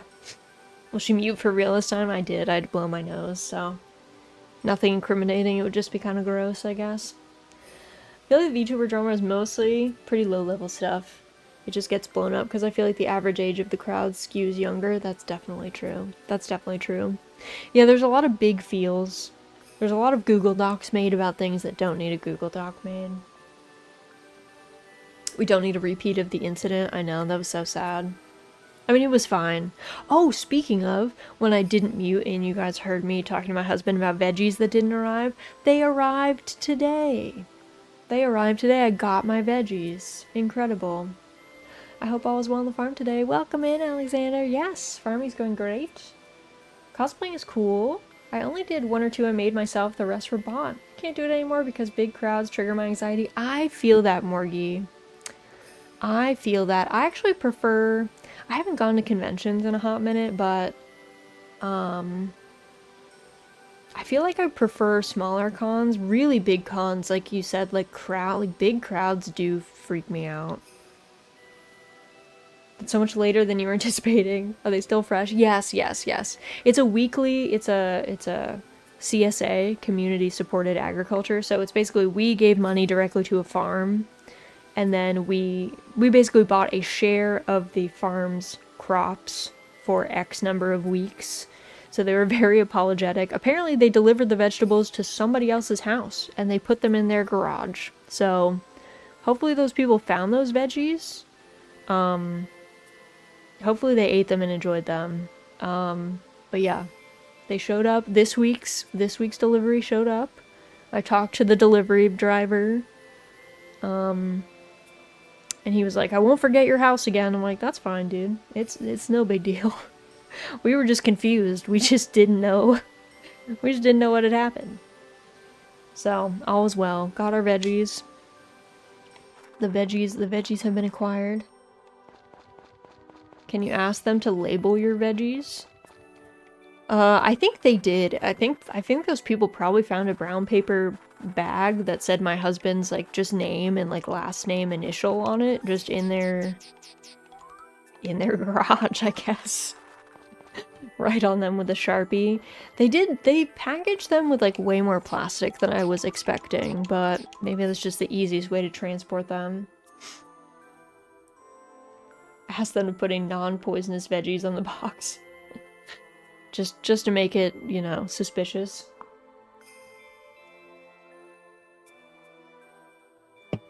But yeah, they were all good.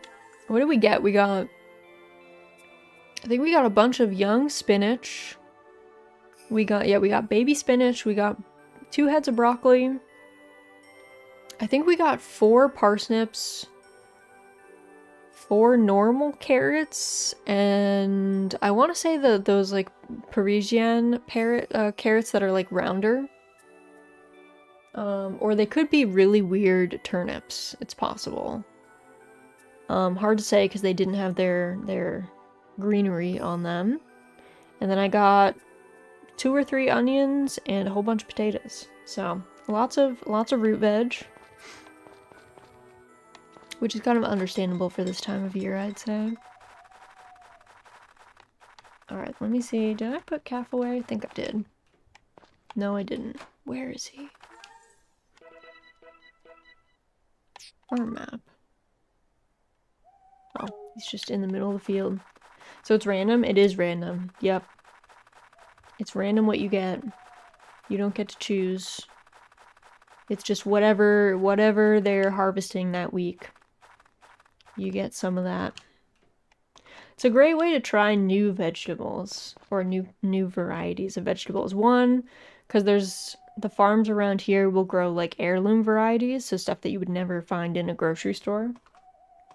And sometimes you get weird produce. We used to subscribe to, it was kind of a weird thing. It was like technically a CSA, but it was like a CSA collective back when we lived in the city.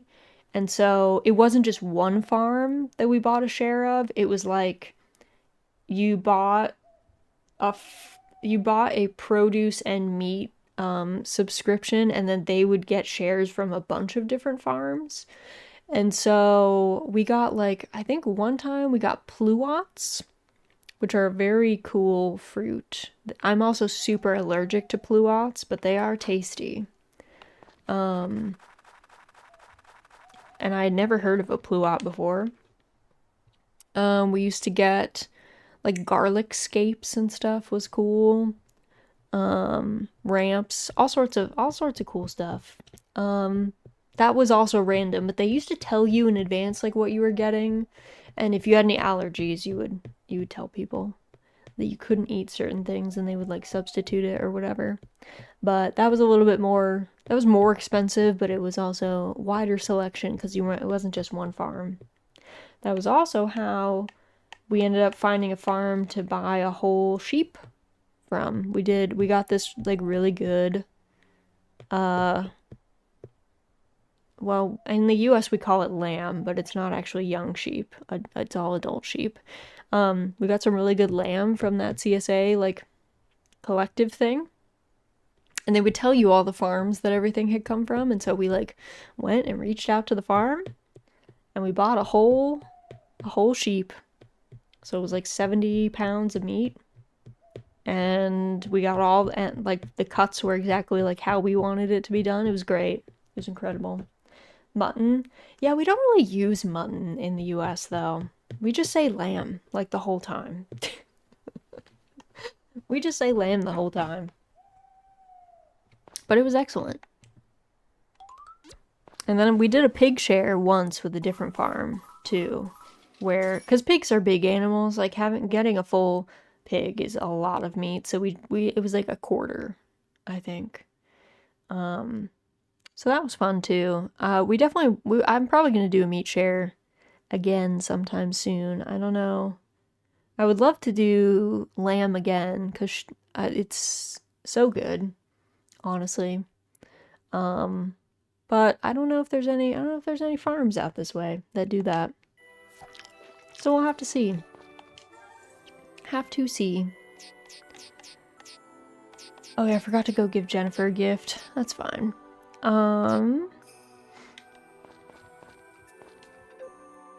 Hey girl, let's see, it's Thursday. I forgot Van was in town. We've just been yapping. I haven't been paying attention to anything. We are time traveling. Okay, Star Lily Heart Snatcher is a rerun. We have actually watched that whole show.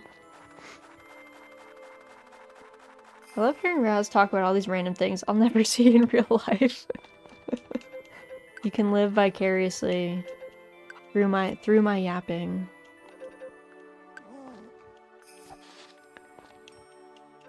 You can live vicariously through that. I feel like some of the things I talked about, like vegetables, I feel like you'll see though. And like, I don't know. I'm sure Europe has CSAs and stuff too. Probably. Maybe. Maybe not, but they're getting more popular in the US. They're more readily available than they used to be, that's for sure. The US does have a lot of like small family farms though. I guess it thrives in areas where it's like possible to be a small... We have a lot of like gentleman farmers is the best way I can put it. Like people that farm, but not in a big ag sense. So they're on like smaller plots of land. And yeah, so CSAs are a little bit more like cost effective. Like the dude who had that sheep farm, he was like a school teacher. The sheep was just like a side business that he had. I think he liked it more than teaching, but he was a science teacher, I think, actually. I used to work at a farmer's market. I miss it so much. Farmer's markets are great. Sadly, though, okay, I don't know if you saw this when you were working at farmer's markets, Perky. I feel like MLMs started to, like, invade farmer's markets. Like, especially the, like, essential oil MLMs. I started, like, seeing those at farmer's markets, and I'm like, why? Why are you here? This should not be allowed. You are not a farmer. You are shilling your expensive essential oils and trying to tell people that it'll, like, cure cancer or something. And you're actually, like, a sales rep for a massive corporation. We were small and picky, we didn't let that crap in. Oh, thank goodness. Okay, so you guys were more discerning than my local farmer's market. Mine needs to be pickier. I'm like, guys, come on. Don't let those people in. Don't let those people in.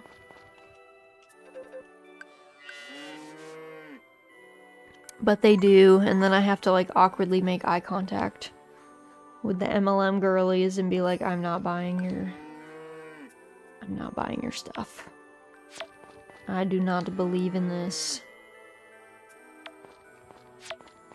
Okay, guys, don't go outside. It's not an outside day. Please.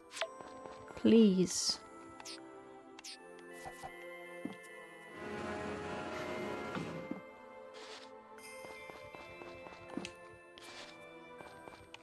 Small town market with local crafters and regional farmers. I love that. I love that. When my husband was in grad school, he had a really good farmer's market that was like really close to his apartment that we loved to go to. It had like really good pickle people. It had these mushroom forage people who were amazing. I loved their stuff so much. But then he left and we moved. And we no longer had the great farmers market available to us. And I'm still sad about that.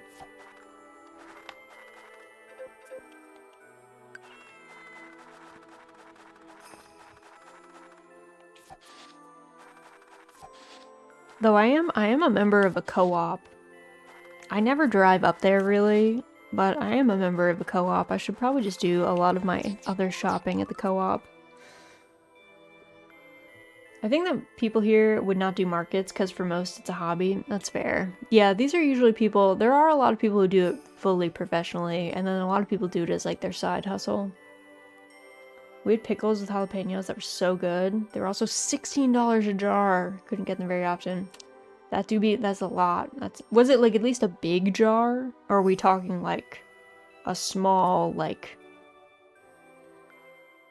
I don't know, like a quart jar? Or are we talking like something bigger than that? Having a market, we get the IRS equivalent, go after them. Then it would be too real. Too legitimate.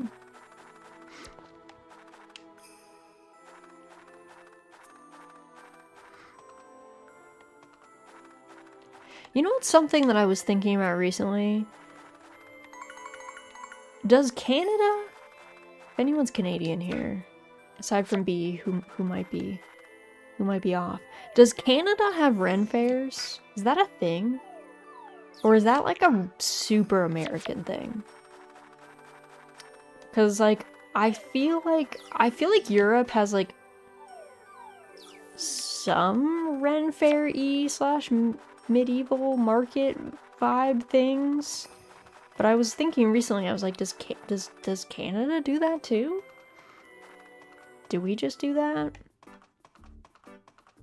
Because I know the first, like, I don't know, Ren Fair as we know them,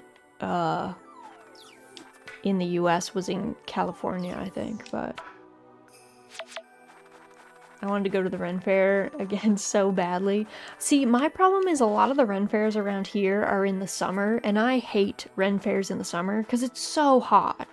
Like, I want to dress up, and it's really, like, dressing in a full-length gown is hot in hot weather. So I can only go to, like, the fall Renaissance fairs. Never seen a Renaissance fair here, all medieval themed in Spain. Yeah, see, that's what's interesting to me is like, to be fair though, a lot of the ones in the US say that they're Renaissance fair, but like they're pretty medieval. A lot of the garb is like pretty medieval, I would say. Or it's more fantasy based, I guess. But yeah, I feel like Europe does a lot more like medieval themed, not really Renaissance themed. But I just don't know if Canada has any. It's obviously a misnomer to call it Renaissance. I mean, there's some of the garments, and some of them do really commit to the Renaissance era. They really do wear, like, correctly period appropriate stuff, but yeah, a lot of them are really just medieval. Are just medieval or fantasy medieval, loosely. I also think that medieval times are more interesting here. I mean, you guys have like actual medieval history in terms of like castles and stuff. We did not. Our indigenous folks here were not building castles at that time. At least not castles as we think of them in the European sense. So, because many places would have a mix of Christian and Muslim styles. Oh yeah, that's true. Yeah, you guys, it's actually super interesting. Like, for some, well, I would say for some reason. We know the reason is just like weird, I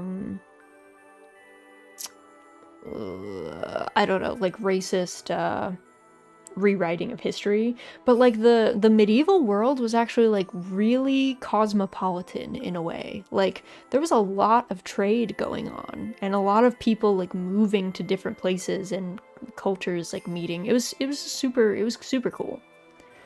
So yeah, I think that's super interesting that you have like a lot of interesting architectural styles that make for good backdrops.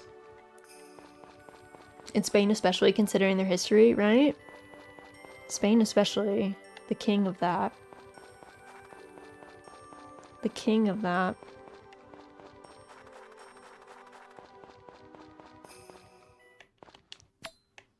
But yeah, I'm curious. I'm curious if Canada has any Ren fairs. I'll have to look it up. They must. They must. I know that there's like a big, I wouldn't call it a Ren fair, but there's a huge like LARP, long-running LARP event thing in Quebec, I want to say, called Bicoline. But it's not a Ren fair because it's a LARP, so it's a little bit more involved than, you know, just being a person, a human in like jeans and a t-shirt at a Ren fair. I worked at a summer Ren fair for a summer, doing tarot and rune readings, which was fun. Being in garb in that heat was not super fun. But it was definitely an interesting way to spend some weekends. That's for sure. I did get horribly sunburned though. It was like, even though I was like covered in sunscreen, my skin is not meant to be out in the sun. I'm meant to stay inside.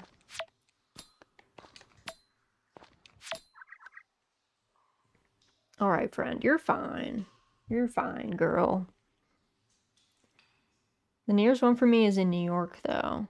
Is that the Tuxedo Park one? Or you don't dox yourself, but yeah. Tuxedo is cool.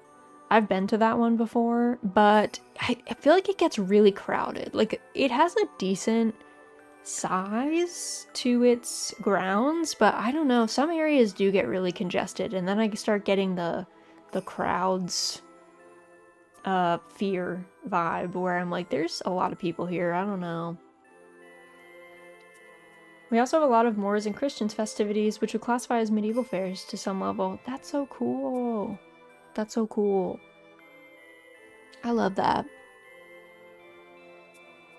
I think that's so rad. I have a coworker, or like an ex-coworker, my old boss, who, like, I guess her parents were really into going to Ren fairs, so she went to them all the time as a kid, and so as an adult, she was like, I cannot go to the Ren fair. Like, I have been to too many of them. And I was like, that's fair. I get it. I should have asked, like, I don't remember if her parents were just really into Ren fairs, or if they were in the, like, SCA scene. The Society for Creative Anachronism, which is like people who do historical, like specifically like medieval.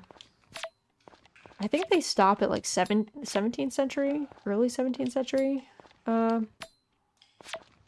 Reenactment is kind of a strong term, but they dress they dress in period wear and try and eat period food and explore period crafts and stuff. So I never asked her if that's what her parents were more into, or if it really just was that they just loved the Ren Fair and they were just always going to the Ren Fair.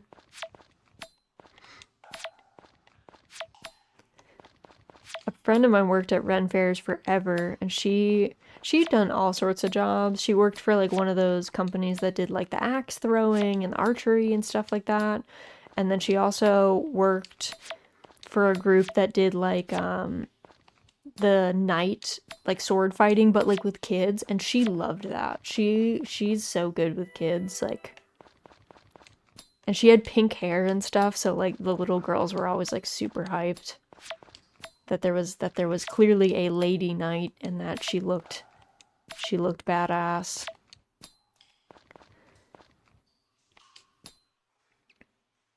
The idea is quite weird, but if done complete, it should be the Moors taking the city one day, then the Christians conquering it back the next one. Oh, interesting. Interesting. So almost like a reenactment. We have some reenactments for like Revolutionary War stuff as well, where they'll do like fake battles. I had a neighbor who got really into that scene. Though for some reason he got really into it from like by playing like, I'm pretty sure he was like a British infantryman, so he was like a redcoat, which is like I was always like, are you sure you want to be on the British side though? Like they lose that war though. I don't know. I think he probably like the uniform probably looked more cool, to be fair. The British were more put together than like the American militia. But he was always like the bad guy at the you know, reenactments or whatever. And it was when I grew up, it was when I lived in Massachusetts at the time, so it'd be like the Battle of Lexington and Concord and stuff, and they would do a reenactment and he would like trek out there. And I don't know, he ended up being a history teacher, so I'm sure he's having a blast with it, to be honest.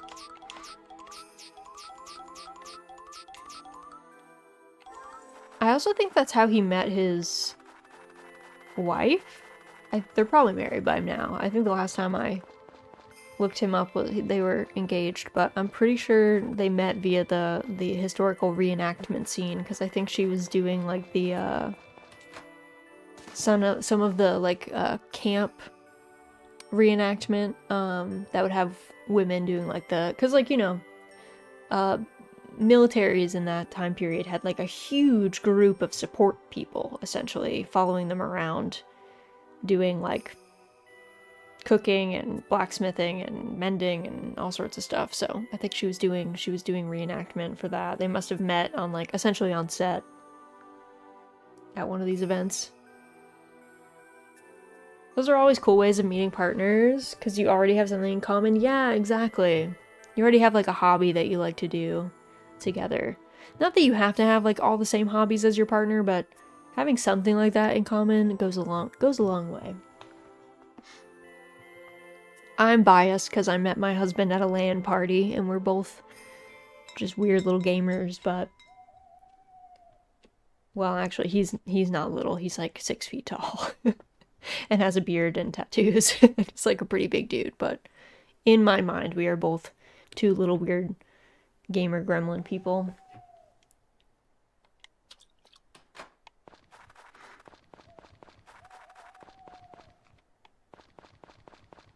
I love that for you. It was pretty funny. He's a good bean. We have lots of shared interests. It's not just games as well, which is nice. Oh my god, where do I keep leaving calf somewhere. My partner and I met doing square dancing in gym class. Yo, that is next level. I love that for you. Did you guys get like, were you like partnered up? Was it like a Pride and Prejudice moment? You meet in a ballroom and the rest is history.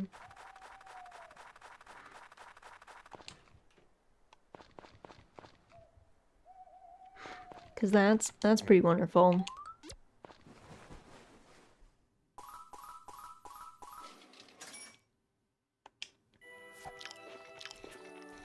Alright, I'm gonna save really quick.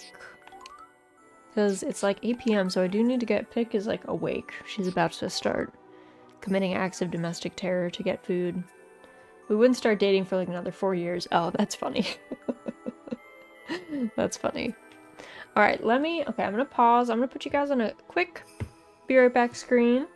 I'm gonna get Pickles some food, so feel free to get up, stretch, get a snack, any of that good stuff, and then we will come back and get back into some more farming. But I'll see you guys in a few.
Alrighty, I'm back.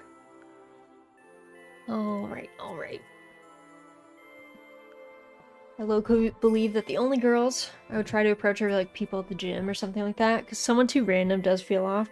As someone, I mean, it's hard to meet people. That do be true. I will say when I was living in Japan, there was this culture of like, there was this thing called like nampa, where you would ask people out just randomly on the street. And that was always annoying. I hated that. You'd be like one time I was making my way down this huge staircase and I was in a hurry to like, I was transferring trains. And this dude tried to ask me out for coffee and I was like, dude, we are in the middle of rush hour. Like, I appreciate the thought. But like, we literally, like, I've never seen you before. I don't know, maybe we take the staircase every time. Do women do that too? I have never seen a woman do that. So I don't know if it was if it was an only men asking women thing. I never saw a woman do it. That doesn't mean that it wasn't happening, but it was definitely only ever men that I saw asking people out randomly on the street. So, yeah. I mean, every time that it happened, dudes were like generally pretty nice. I think there was one time that I got like a little creeped out. But that was probably me being paranoid. It probably like wasn't the dude actually doing anything. Like they were always nice. It was just like, it was because we were like, I was like commuting every time. I would be like, sir, I'm busy. One, I'm taken. Like one, I was in the relationship with my now husband at the time. So it wasn't gonna happen anyway, but it was also just like, bro, like, we both trying to get to a train right now, sir. It was never happening when I was like sitting on a park bench or something. Let's put it that way. It was always when I was like in transit, making my way somewhere. And I was like, bro, I don't know about this. Not the time.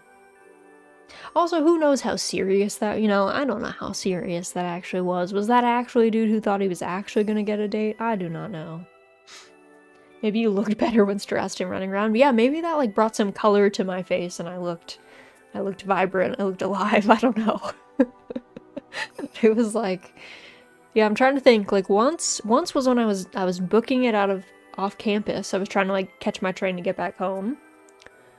One was on a staircase. Trying to think if there was any other definite times. I did have a friend that got asked out while she was in a bookstore, so that was at least like, they were both like perusing. There was at least like a stationary spot where they were chilling. So like that was cute. It was again like a no thank you kind of vibe, but it was still like, hey, appreciate the thought. That one, at least she wasn't like in a hurry, she was like in a book off, browsing. Basically never approach people in public because I don't want to bother them. I mean, approach people in public if you need help or directions or something, people are usually pretty chill. Happy Thursday, Raz, welcome in, Captain. Or like, if you have something like, if you're like at an event or something, like, if you're at like, if you really love Ren fairs and you're at a Ren fair, or you're at an anime convention, or you're at the gym you always go to or something, and you like see someone and like visually you like the look of them and you want to like meet them and get to know them, by all means, that's fairly normal, I think. I was just like, the stair one I just remember, because I think I was like carrying a bunch of stuff too, so I was actively trying not to fall down the stairs. And it was also the way that the dude, like, I'm going down the stairs, and this dude was like, it was a staircase that had a handrail in the middle of it. And, he was on like the wrong side of the staircase too. Like there's clearly a direction that like we're all supposed to be on. And he was on the opposite one, but going the same direction as all of us. And I remember he was like, this was also a time before AirPods, like nobody had like headphone earbuds in or anything, so there was no way to like pretend that you were busy. Your ears were open, everyone could tell. So I think this dude, he started by being like, "Are you American?" in Japanese. He was like, "Oh, are you American?" I was like, "Yeah, I am." He was like, "Oh, where in America are you from?" At the time, I was like, I'd grown up in Massachusetts, so I said I was from Massachusetts. And a lot of people well, I was in Tokyo at the time, but I guess I must have said like Boston, because a decent number of people know Boston as a city, I guess. And Kyoto and Boston are sister cities as well. And he was like, "Oh, that's so cool. I went to Berkeley School of Music, which is in Boston." And I was like, "Oh, that's cool." But at this point, like, well, I'm trying to hustle. But now I'm in the conversation with this person, and I felt bad. Like I was too awkward. That's really the answer. I was too awkward. Every time I get stressed and awkward, I just become really nice, even though most of the time I should be like, "Hey man, this is really nice, but like I'm busy." And then he was like, "Do you want to go out for coffee sometime?" And I was like, and then he like writes down his number on a business card that he has and gives it to me, and he's like, "We should go out for coffee." And then, we reach the end of the staircase, and I'm like, "Okay, thanks, bye. Gotta go catch my train." American desu ka? Wanna date me? That's what it felt like. That happened a lot. That was at least a positive interaction. We did have some connection there. Like, he did go to Berkeley in Boston, which is close to where I grew up. I had a cousin that went to Berkeley, so like we could have had stuff to talk about if I wasn't already in a committed relationship. I don't know. Maybe we could have found common ground. I did have a dude once when I was in Kyoto. I was walking from my share house to the station, and I was supposed to meet up with a friend. I don't remember what we were supposed to. We were like getting lunch, and then going to, I think there was like a pop-up festival, I want to say. I don't know if it was like, I think we were going to like, there was like a music and beer festival, but we were going to go get lunch first. And then I think we were going to do something else afterwards. I don't know. We were always packing a lot of stuff into our weekend adventures together. And so I was walking to the train station to hop on the train to go and meet him, and this dude, there was like one main road, and there was a lot of little side roads that connected to it. And so I was like walking past one of the side roads, and this dude just like pops up and he starts walking on the sidewalk, but like really close to me, which like is fine if you're gonna pass me. But like, I feel like it was not a crowded sidewalk, let's put it that way. We were the only two people walking on the sidewalk. So then he was like really in my kinesphere, and I was like, whoa, I don't know that we need to be this close. And he just, in Japanese, he did the same thing. He was like, "Are you American?" And I was like, "Yep." And then he immediately, he didn't even wait. He immediately started being like, "That's so cool. I really want to learn English because I really want to have an American wife." And he just starts telling me like straight up how he really wants to marry an American and he really wants to learn English. And at this point, I was a little freaked out. Also, I should note, this man was a good deal older than me. I was like, at the time, I was 21. This dude was probably at least in his 30s, maybe in his 40s. To be fair, as he was talking, like as he got further into his conversation, I realized that like he had some other stuff going on. So this wasn't also the most, like the best example of someone who's like, operating at 100%. Let's put it that way. The thing that kind of freaked me out though was my train station. So normally, 99% of the time, when you're at a train station that's like pretty, like on the main line at least, there will be station attendants up by the ticketing gates, and then there's usually also station attendants, like people, like station officers essentially, who stand down by the actual tracks in case you need anything, I don't know, to help some grandmother on and off the train, just make sure that everything's good. My station was actually so small that there were not station attendants on the actual platform.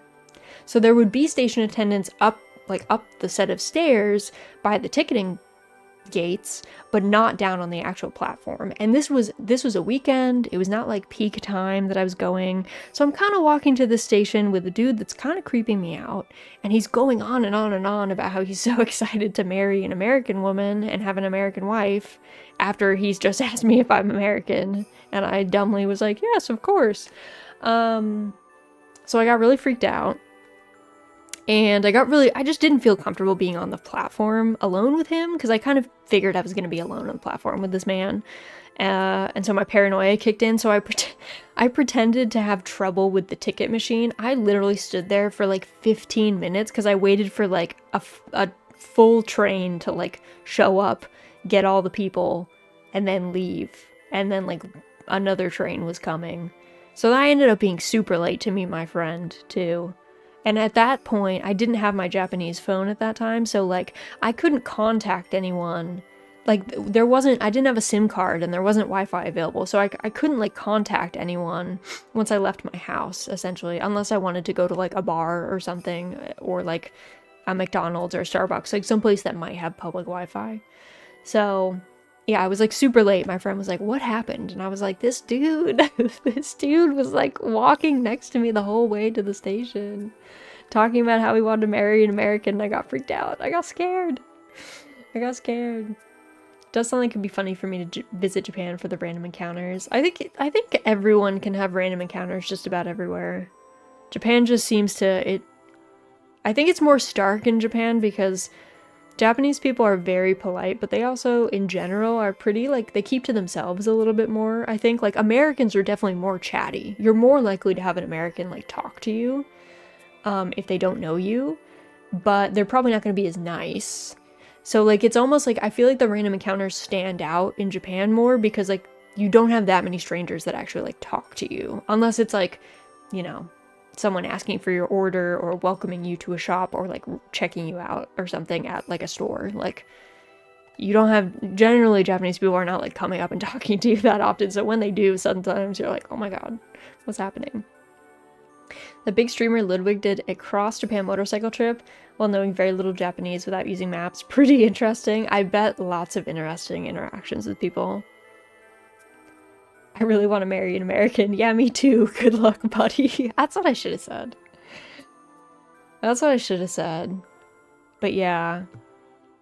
I think part of it too was like when I was there, which is well over 10 years ago, like where I was living in Tokyo had a lot of foreigners. A lot of tourists, and Kyoto also had a lot of tourists, but I was not there during tourist season, and my share house in Kyoto was also really off the beaten path. So I was like there were only a couple foreigners in the area, and like two of them lived at the same share house that I did. So I think it was like we just stood out a little bit more than like maybe if I was more on like the main line of Kyoto, I probably wouldn't have had people say much to me, but I think I just stood out more where I was. I'm 0% American, but it wouldn't be that random. But yeah, I have lots of goofy Japanese tales. I think some of my friends in Japan had more goofy Japanese tales. Like one of the girls that was on my program, she was half Japanese, but she looked very, like her features were very traditional, like ethnically Japanese. So she got mistaken as like just a Japanese citizen all the time, and she would always be like, "No fam. No fam. I don't live here." She spoke Japanese quite well, so I think that also contributed to it because like her fluency was pretty high. But yeah, she had lots of like goofy interactions where like she would be breaking some rule that she like didn't know that she was breaking, and she would get like a grandmother who's like looking at her very meanly and getting very angry, but it's because she thinks that she's like a Japanese like 20-year-old woman like breaking a rule that she knows not to break, but really this girl was like, no, I'm American. I don't know these rules. I'm strongly considering applying to teach in Japan. Wouldn't be until June at the earliest due to the application schedule. That'll be fun though. That could be fun. Do you have like a preference of where you'd want to be? I know like the JET program and stuff lets you give some idea of preference, but do you have like a dream prefecture or place you'd like to teach or go? Mechabot Ultra, the autumn breeze. When watching, make sure to turn the lights on and sit a good distance from the TV. Episode 31, Sliced in Twain. Okay guys, let's finish this. Mechabot Ultra raises its left hand to the sky. Mechabot Ultra sword! With Rory's shout, light gathers in the palm of Mechabot Ultra's hand, forming itself into an energy sword. Take this, Mechabot Ultra light blade strike! Slash! With a single slice, the Mechabot Ultra light sword cuts the earthen doll in two. But, a moment later, the doll reassembles itself as if nothing had ever happened. To be continued. Next episode preview. The earthen doll attacks. Mechabot Ultra's sword doesn't affect it at all. What will our heroes do now? Find out in the next episode of Mechabot Ultra, the Autumn Breeze, episode 32, for tomorrow. Look forward to it. I could probably move while keeping the current job. I do suspect they wouldn't notice it. No particular dream. Also, my understanding is that JET tends to put you in rural areas, so I don't want to get my heart set on anywhere in particular. Yes. JET definitely does tend towards rural areas. I think you're very unlikely to be in, like, a city. My understanding is, unless your Japanese is, like, really not good, if your Japanese is weaker, you have a higher chance of being in a city, I believe, but also a lower chance of getting in at all. That's my understanding. But yeah, I don't think you're gonna get like Tokyo, let's say. 2 years in and Mechabot finally shows up in Mechabot Ultra. I know, right? It took literally this long for us to even know what the show was about. I thought it was just about kids talking about snacks. It's more or less how they put it on their website. Yeah, so I think if your Japanese is decent, you're gonna be in the middle of nowhere. I had a friend who did JET for a while, and he was out in the mountains of Gunma. But Gunma is actually nice because it's not that far from Tokyo, so he could actually get around pretty well, and he had a car as well.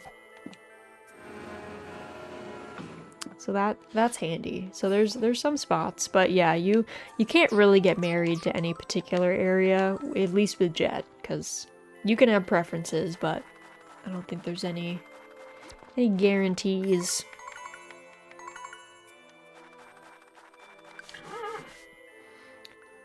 Going on vacation next week, then shopping for Japanese tutors and ESL volunteer opportunities once I get back. Yes, that sounds amazing. That sounds amazing.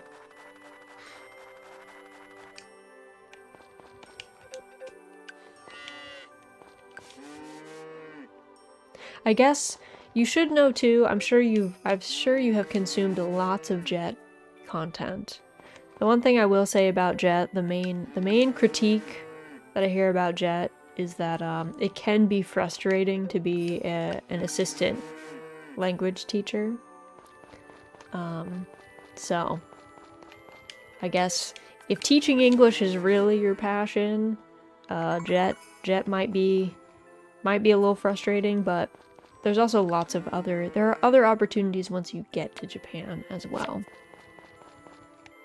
JET can be good for just like getting in the door, getting situated, practice working in a Japanese school. And you can always figure other stuff out after.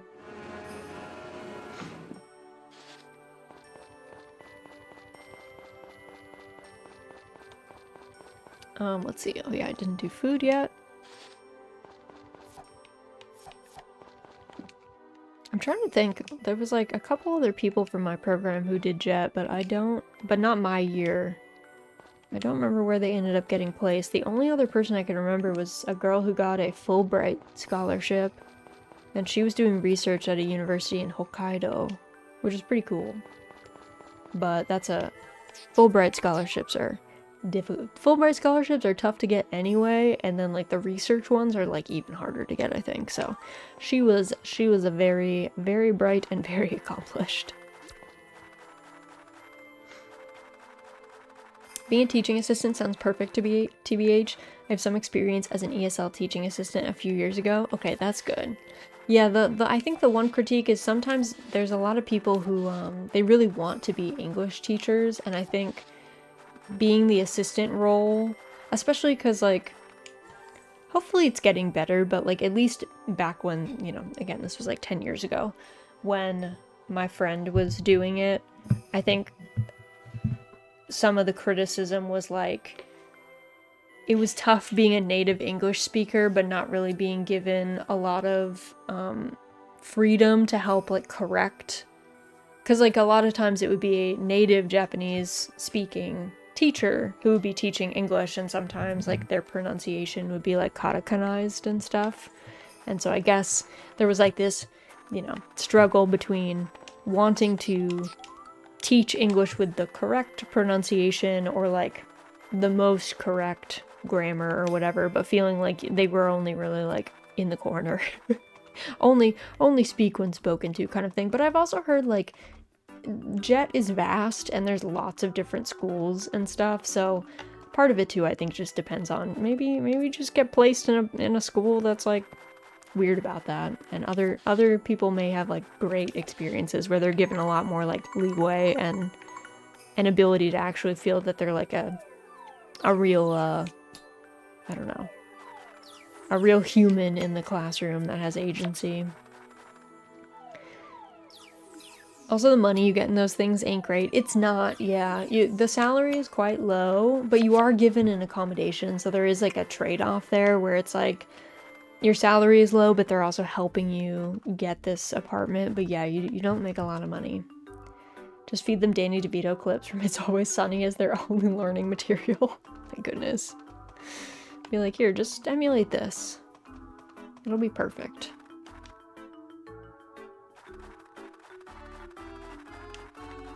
I didn't know I could get stuck there.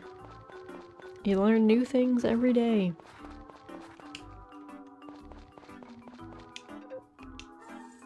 Okay, I think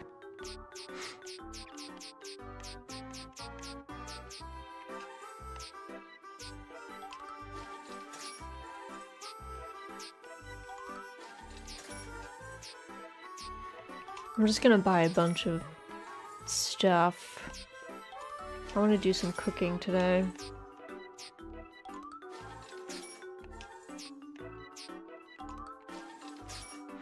Okay. Money I get working in the US ain't great either. I'll take what they give me if they pay for rent and airline tickets. I will also say, like, in general, Japanese salaries are lower, but cost of living also tends to be lower. Like, your ability to get food that is nutritious and like easy to obtain is a lot cheaper than it would be like in the US, for instance. So there's trade-offs there. But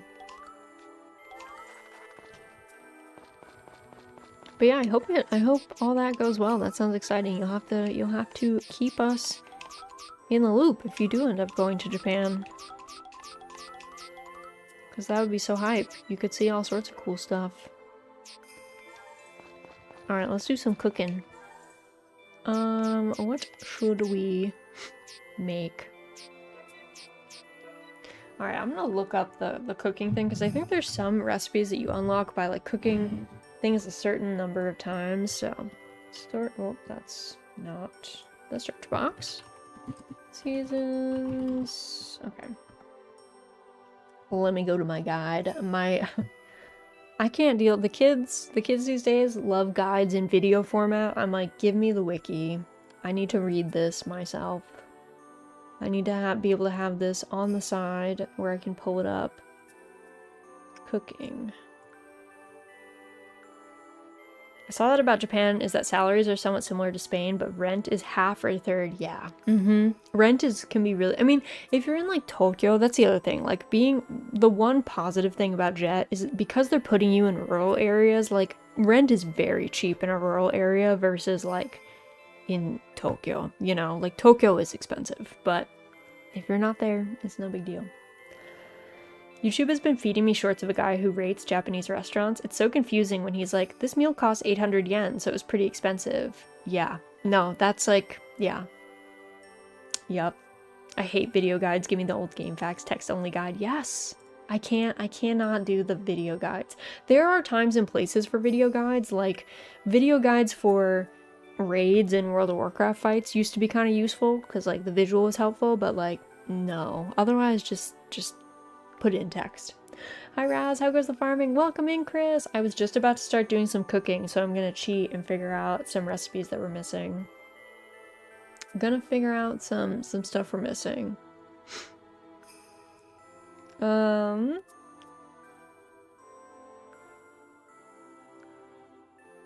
Bamboo rice. Oh, did I just go through all of them? I probably, oh, you know what? I think I got all of them from her. Okay, there are other, like, are there other meals that I can inspiration unlock? Video guides are useful if it's something you need to replicate with detail. Yes, exactly. Like, there's sometimes, I'm trying to think of what was the last time I was, like, doing a video guide for. There have been some, like, achievement runs in games where it's, like, you need to go to specific areas or... Yeah, just do something, like, again, like, you're replicating something identically, and it is nice to have a video that you can, like, stop and start and pause and, like, get to where you need to go and, like, visually see what's happening, but otherwise, no. Give me the wiki. Give me the wiki. Okay, so we have a mayonnaises... Wild grape water, I think we got that.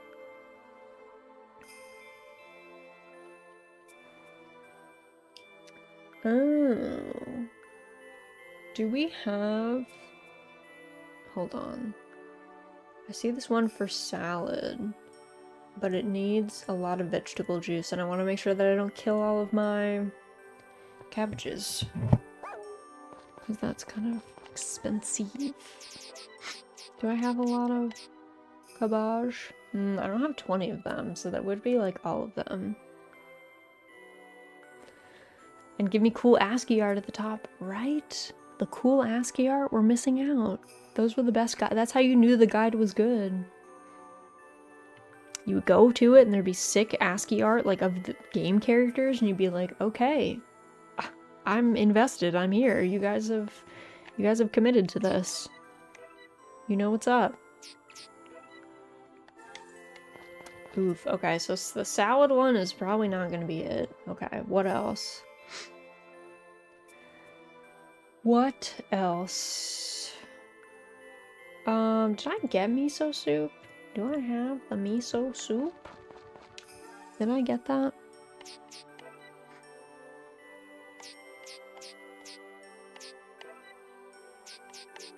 It looks like no. Okay. So for miso soup, I need 5 recipes that use medium fish and 10 that use onion. Okay, but that needs spinach, I think. What uses onion? ASCII art is a lost art form. It is. ASCII art would confuse the translator. It's not very accessible and it does confuse translations. That is true. It's not... There's good things and bad things about it. Let's see, what even has onions? Do I even have onions? I have very few. Alright. What needs onion though? Yam dessert, omelet rice. Like this doesn't have onion. This is like stew? No. Nope.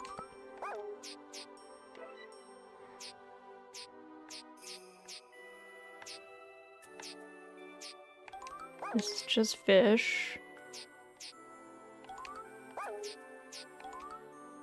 Yeah. Do I have nothing that uses onion? Maybe I don't.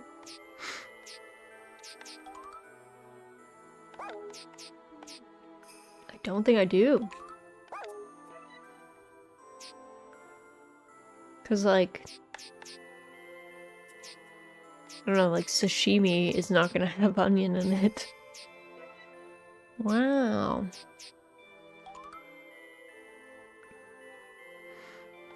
Yeah, I should have grown more cabbages.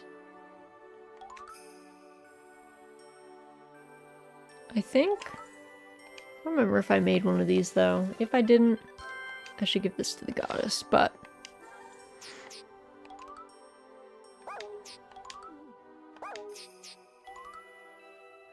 mixed juice, strawberry milk. Oh yeah, don't have strawberries yet. Wow. Nope, let's not make popcorn. Wow. Nothing with onions. Okay, well that's a bust. 5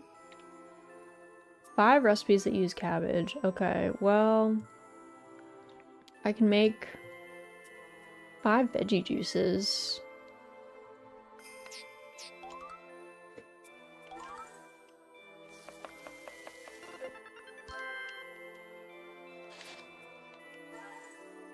I'm just gonna keep doing it one by one because I don't want to go over once we learn this veggie stir fry. Okay, yeah. Vegetable stir fry. Okay, what do we need for veggie stir fry? Where are you? Here it is. Oil and cabbage? Hell yeah. Cook that up. Great. Perfect. It's another recipe.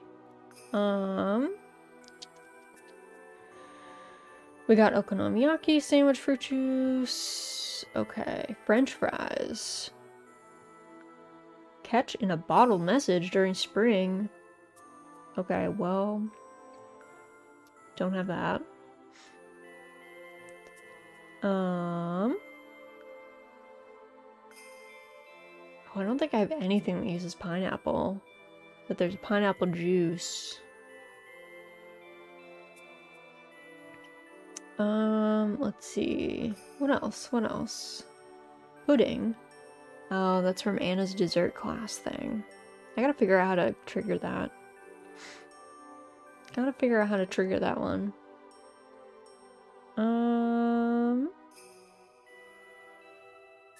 Okay. We've already got sushi. Raisin bread, French toast. We got all those.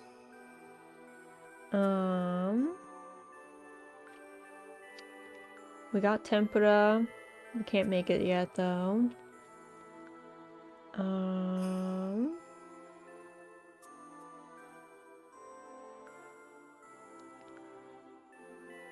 Okay, 10 recipes that use eggs, 10 that use wheat flour, and 10 that use butter gets cake. That'd be pretty sick. Do love cake.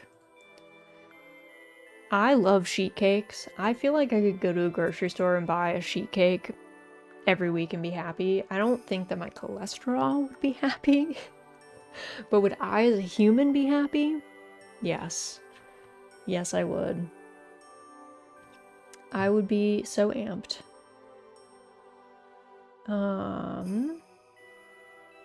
Okay, yeah, some of these apples... 20 recipes that use apple. Well, I have baked apple. Oops, I broke my stuff. Broke my stuff. Oh, I don't have 20 of them though. What if I just made 9 of these though? What if I just made a few of them? I don't remember when apple season is, so I probably shouldn't use all my apples. That would probably be a bad idea. I don't think it's just fall. I thought they were in other seasons too.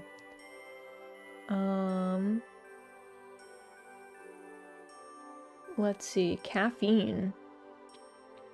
20 recipes with honey.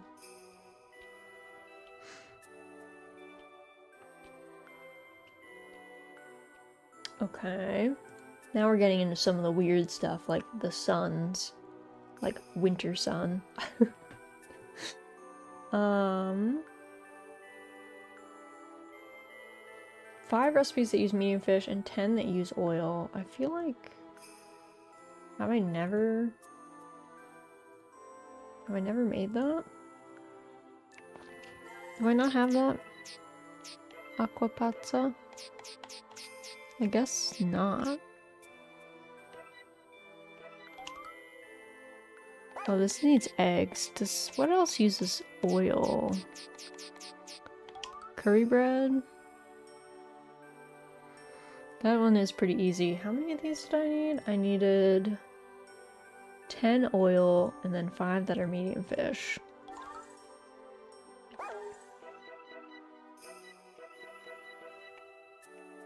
Oh, I always forget that you can only go to 9 because that's like the stack size in this game. And it's like, but what if I want more than that? Okay. And then what needs medium fish? Sashimi does. Does grilled fish? Okay, I need 5 medium fish to my pond. I'll have to restock up on more fish for my pond.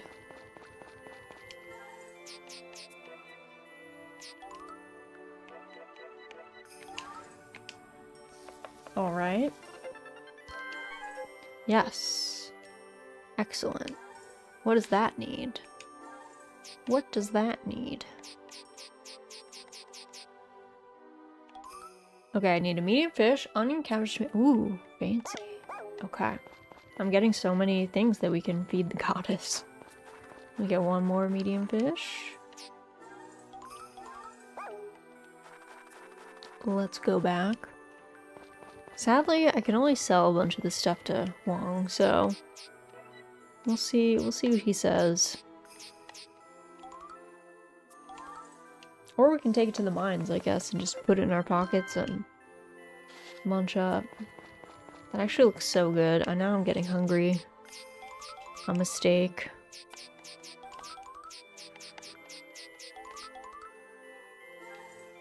A mistake. Let's see, what else we got? What else is on this list that we can unlock? 5 that use mushroom. Don't I have, isn't there a mushroom rice? A normal mushroom rice?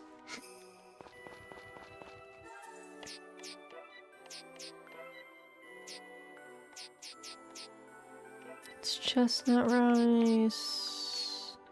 Mushroom rice. Let's do this. Yes. Excellent. More things to make.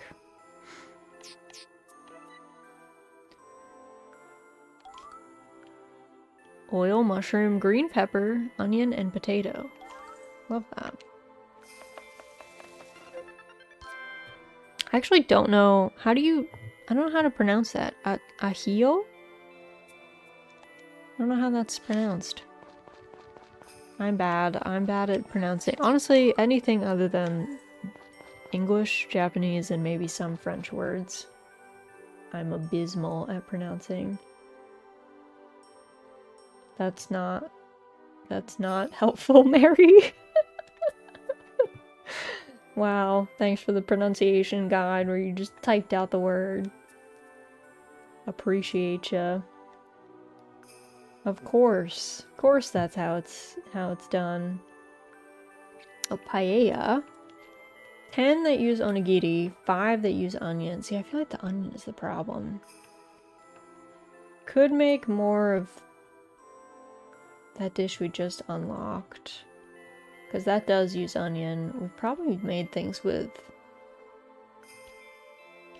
Oh, and then fish soup needs 5 large fish. Inspiration after cooking 30 recipes that use milk makes almond... Why does 30 recipes that use milk make almond tofu? That doesn't make any sense. Okay, let me make some more of that we just had. Because it's actually one of the few onion recipes, I think. It's one of the few onion boys.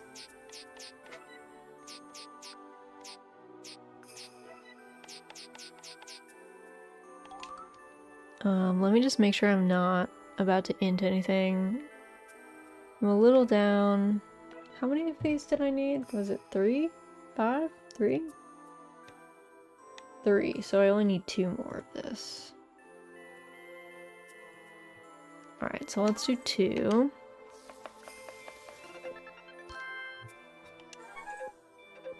Palboche. Alright, nice. Another one. Oh, where did it go, though? Oh, here it is. I was like, where? My eyes. Onion, carrot, mushroom, oil. Make that. And then we got paella. Hell yeah. One of my friends, for her wedding, decided to have a huge thing of paella, and I was like, this is kind of an amazing wedding dish. Kind of an amazing, inspired plan for a large catered event. Nice. And, let's see, pepper steak. It's 5 that use green pepper. 5 that use bamboo shoots. Okay, there's a seafood bowl. Oh, Oden. Oh man, Oden needs a lot of stuff.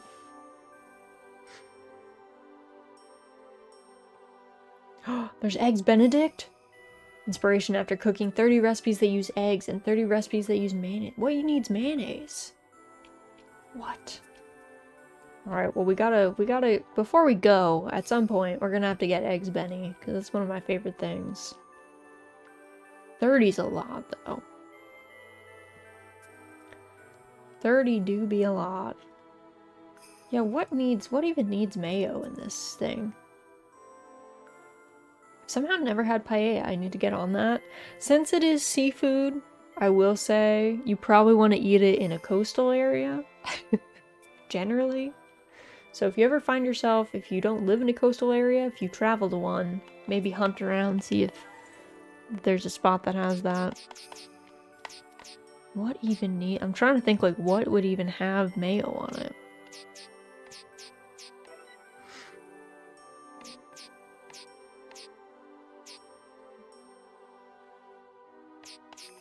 Like this. Oh, this does. The potato, mashed potatoes. I'm really low on potatoes though. It does need a lot of stuff. I don't think there's anything else that needs mayo. I think that's it. I think that's kind of it. All right. Well, that was good. That was a good group.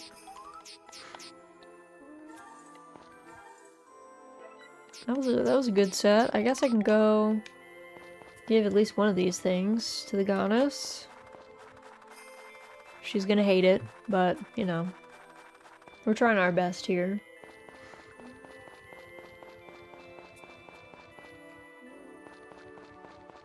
We're trying our best here. Oh, well, if it isn't Raz, how lovely of you to come see me again. I always appreciate an offering. Honestly, I could take or leave this, but since you've offered it, thank you and bye-bye. Girl, I slaved away over that paella, please. We don't need to be so mean about it. I worked hard to make that. Actually, you know what? Hold on. Hey, do I have enough to do the watermill? I do. I do. It was 300 and 150. Okay, let's do the watermill. Yes. Thanks, sir. And I do want the villa, so I might save up for the villa. Because it's... I don't know, it's hard when they're all together. Oh, is that 10 million for the villa? Oh my god, that's more than I thought. 10 mil for the villa. Well, maybe I can't ever afford that. I thought it was gonna be 1 mil, and I was gonna be like, okay, well, maybe if I grind. Maybe if I work real hard.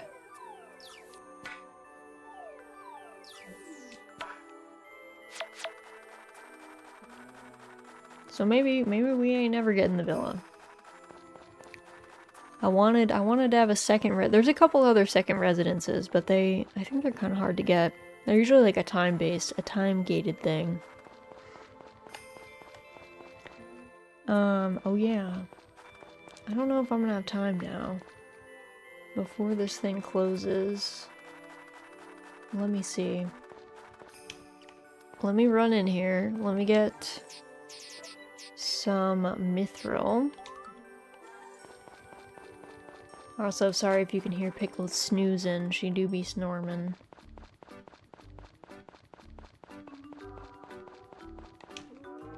Okay. Hello, sir. Can I upgrade my fishing rod to the mithril?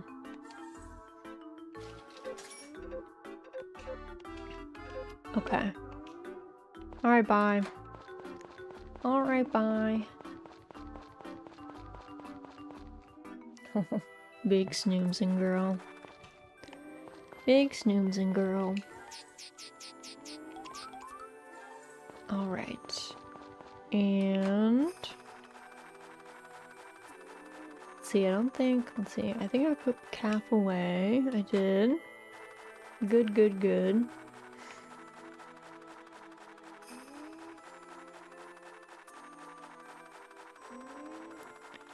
Don't think there's anything else. And really, there's not a lot of forageables. Everything's kind of dead, so there's not a lot to snag this time of year.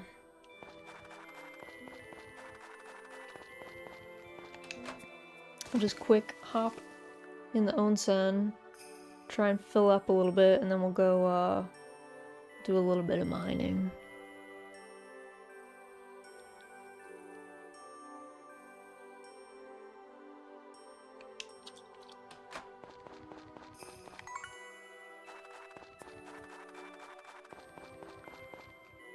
Alright.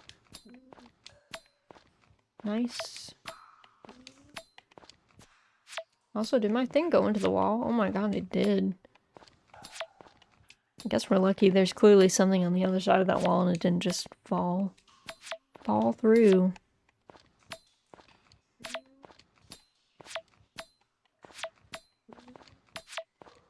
I mean, it's one gem. I guess it wouldn't be the end of the world, but...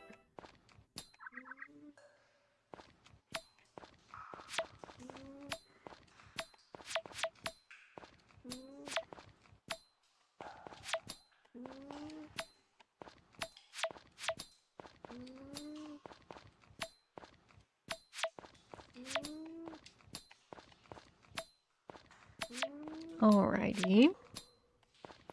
I'll do one more clear. My goodness. The pickle snores. I feel like she had a restful day. I don't know why she's sleeping extra hard today.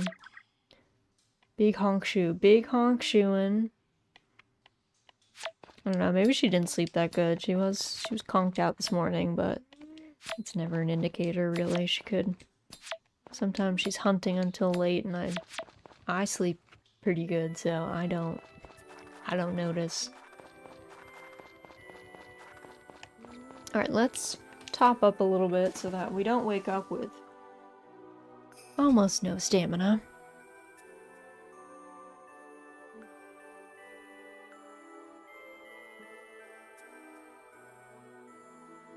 We'll go to like,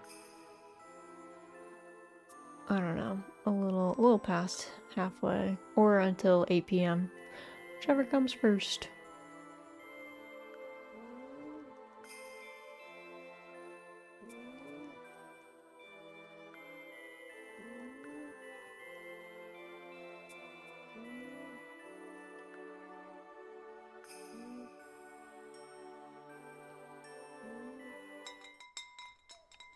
Alright, they're like, we cut off the music.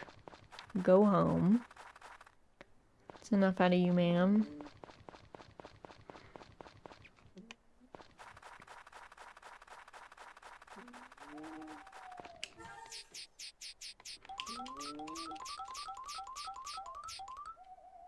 Here we go.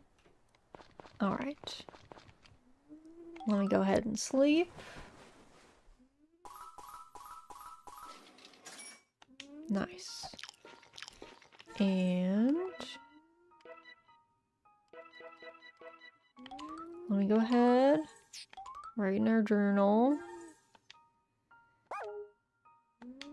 Oh yeah. And then I'm gonna go ahead and quit. I think this is where we're gonna end for the day because it's almost 9 o'clock. So let's go to our chatting screen. I think I have a nighttime chatting screen that's got stuff. Oh yeah, look at that. Look at that. All right. Well, thank you guys for joining me today. Let me get... I have somewhere my info for this collab we're doing tomorrow. It's gonna be at a totally different time than oh, also I guess I didn't link those together. Awkward.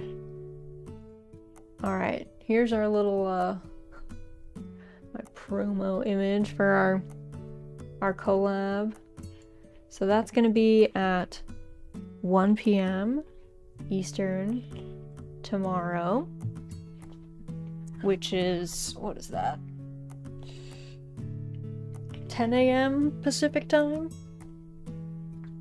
So yeah, we're gonna be playing Oh Dear with Z and Remy. Obviously, it's at kind of a weird time when I normally am not streaming, so it's a time that you can't make. No stress.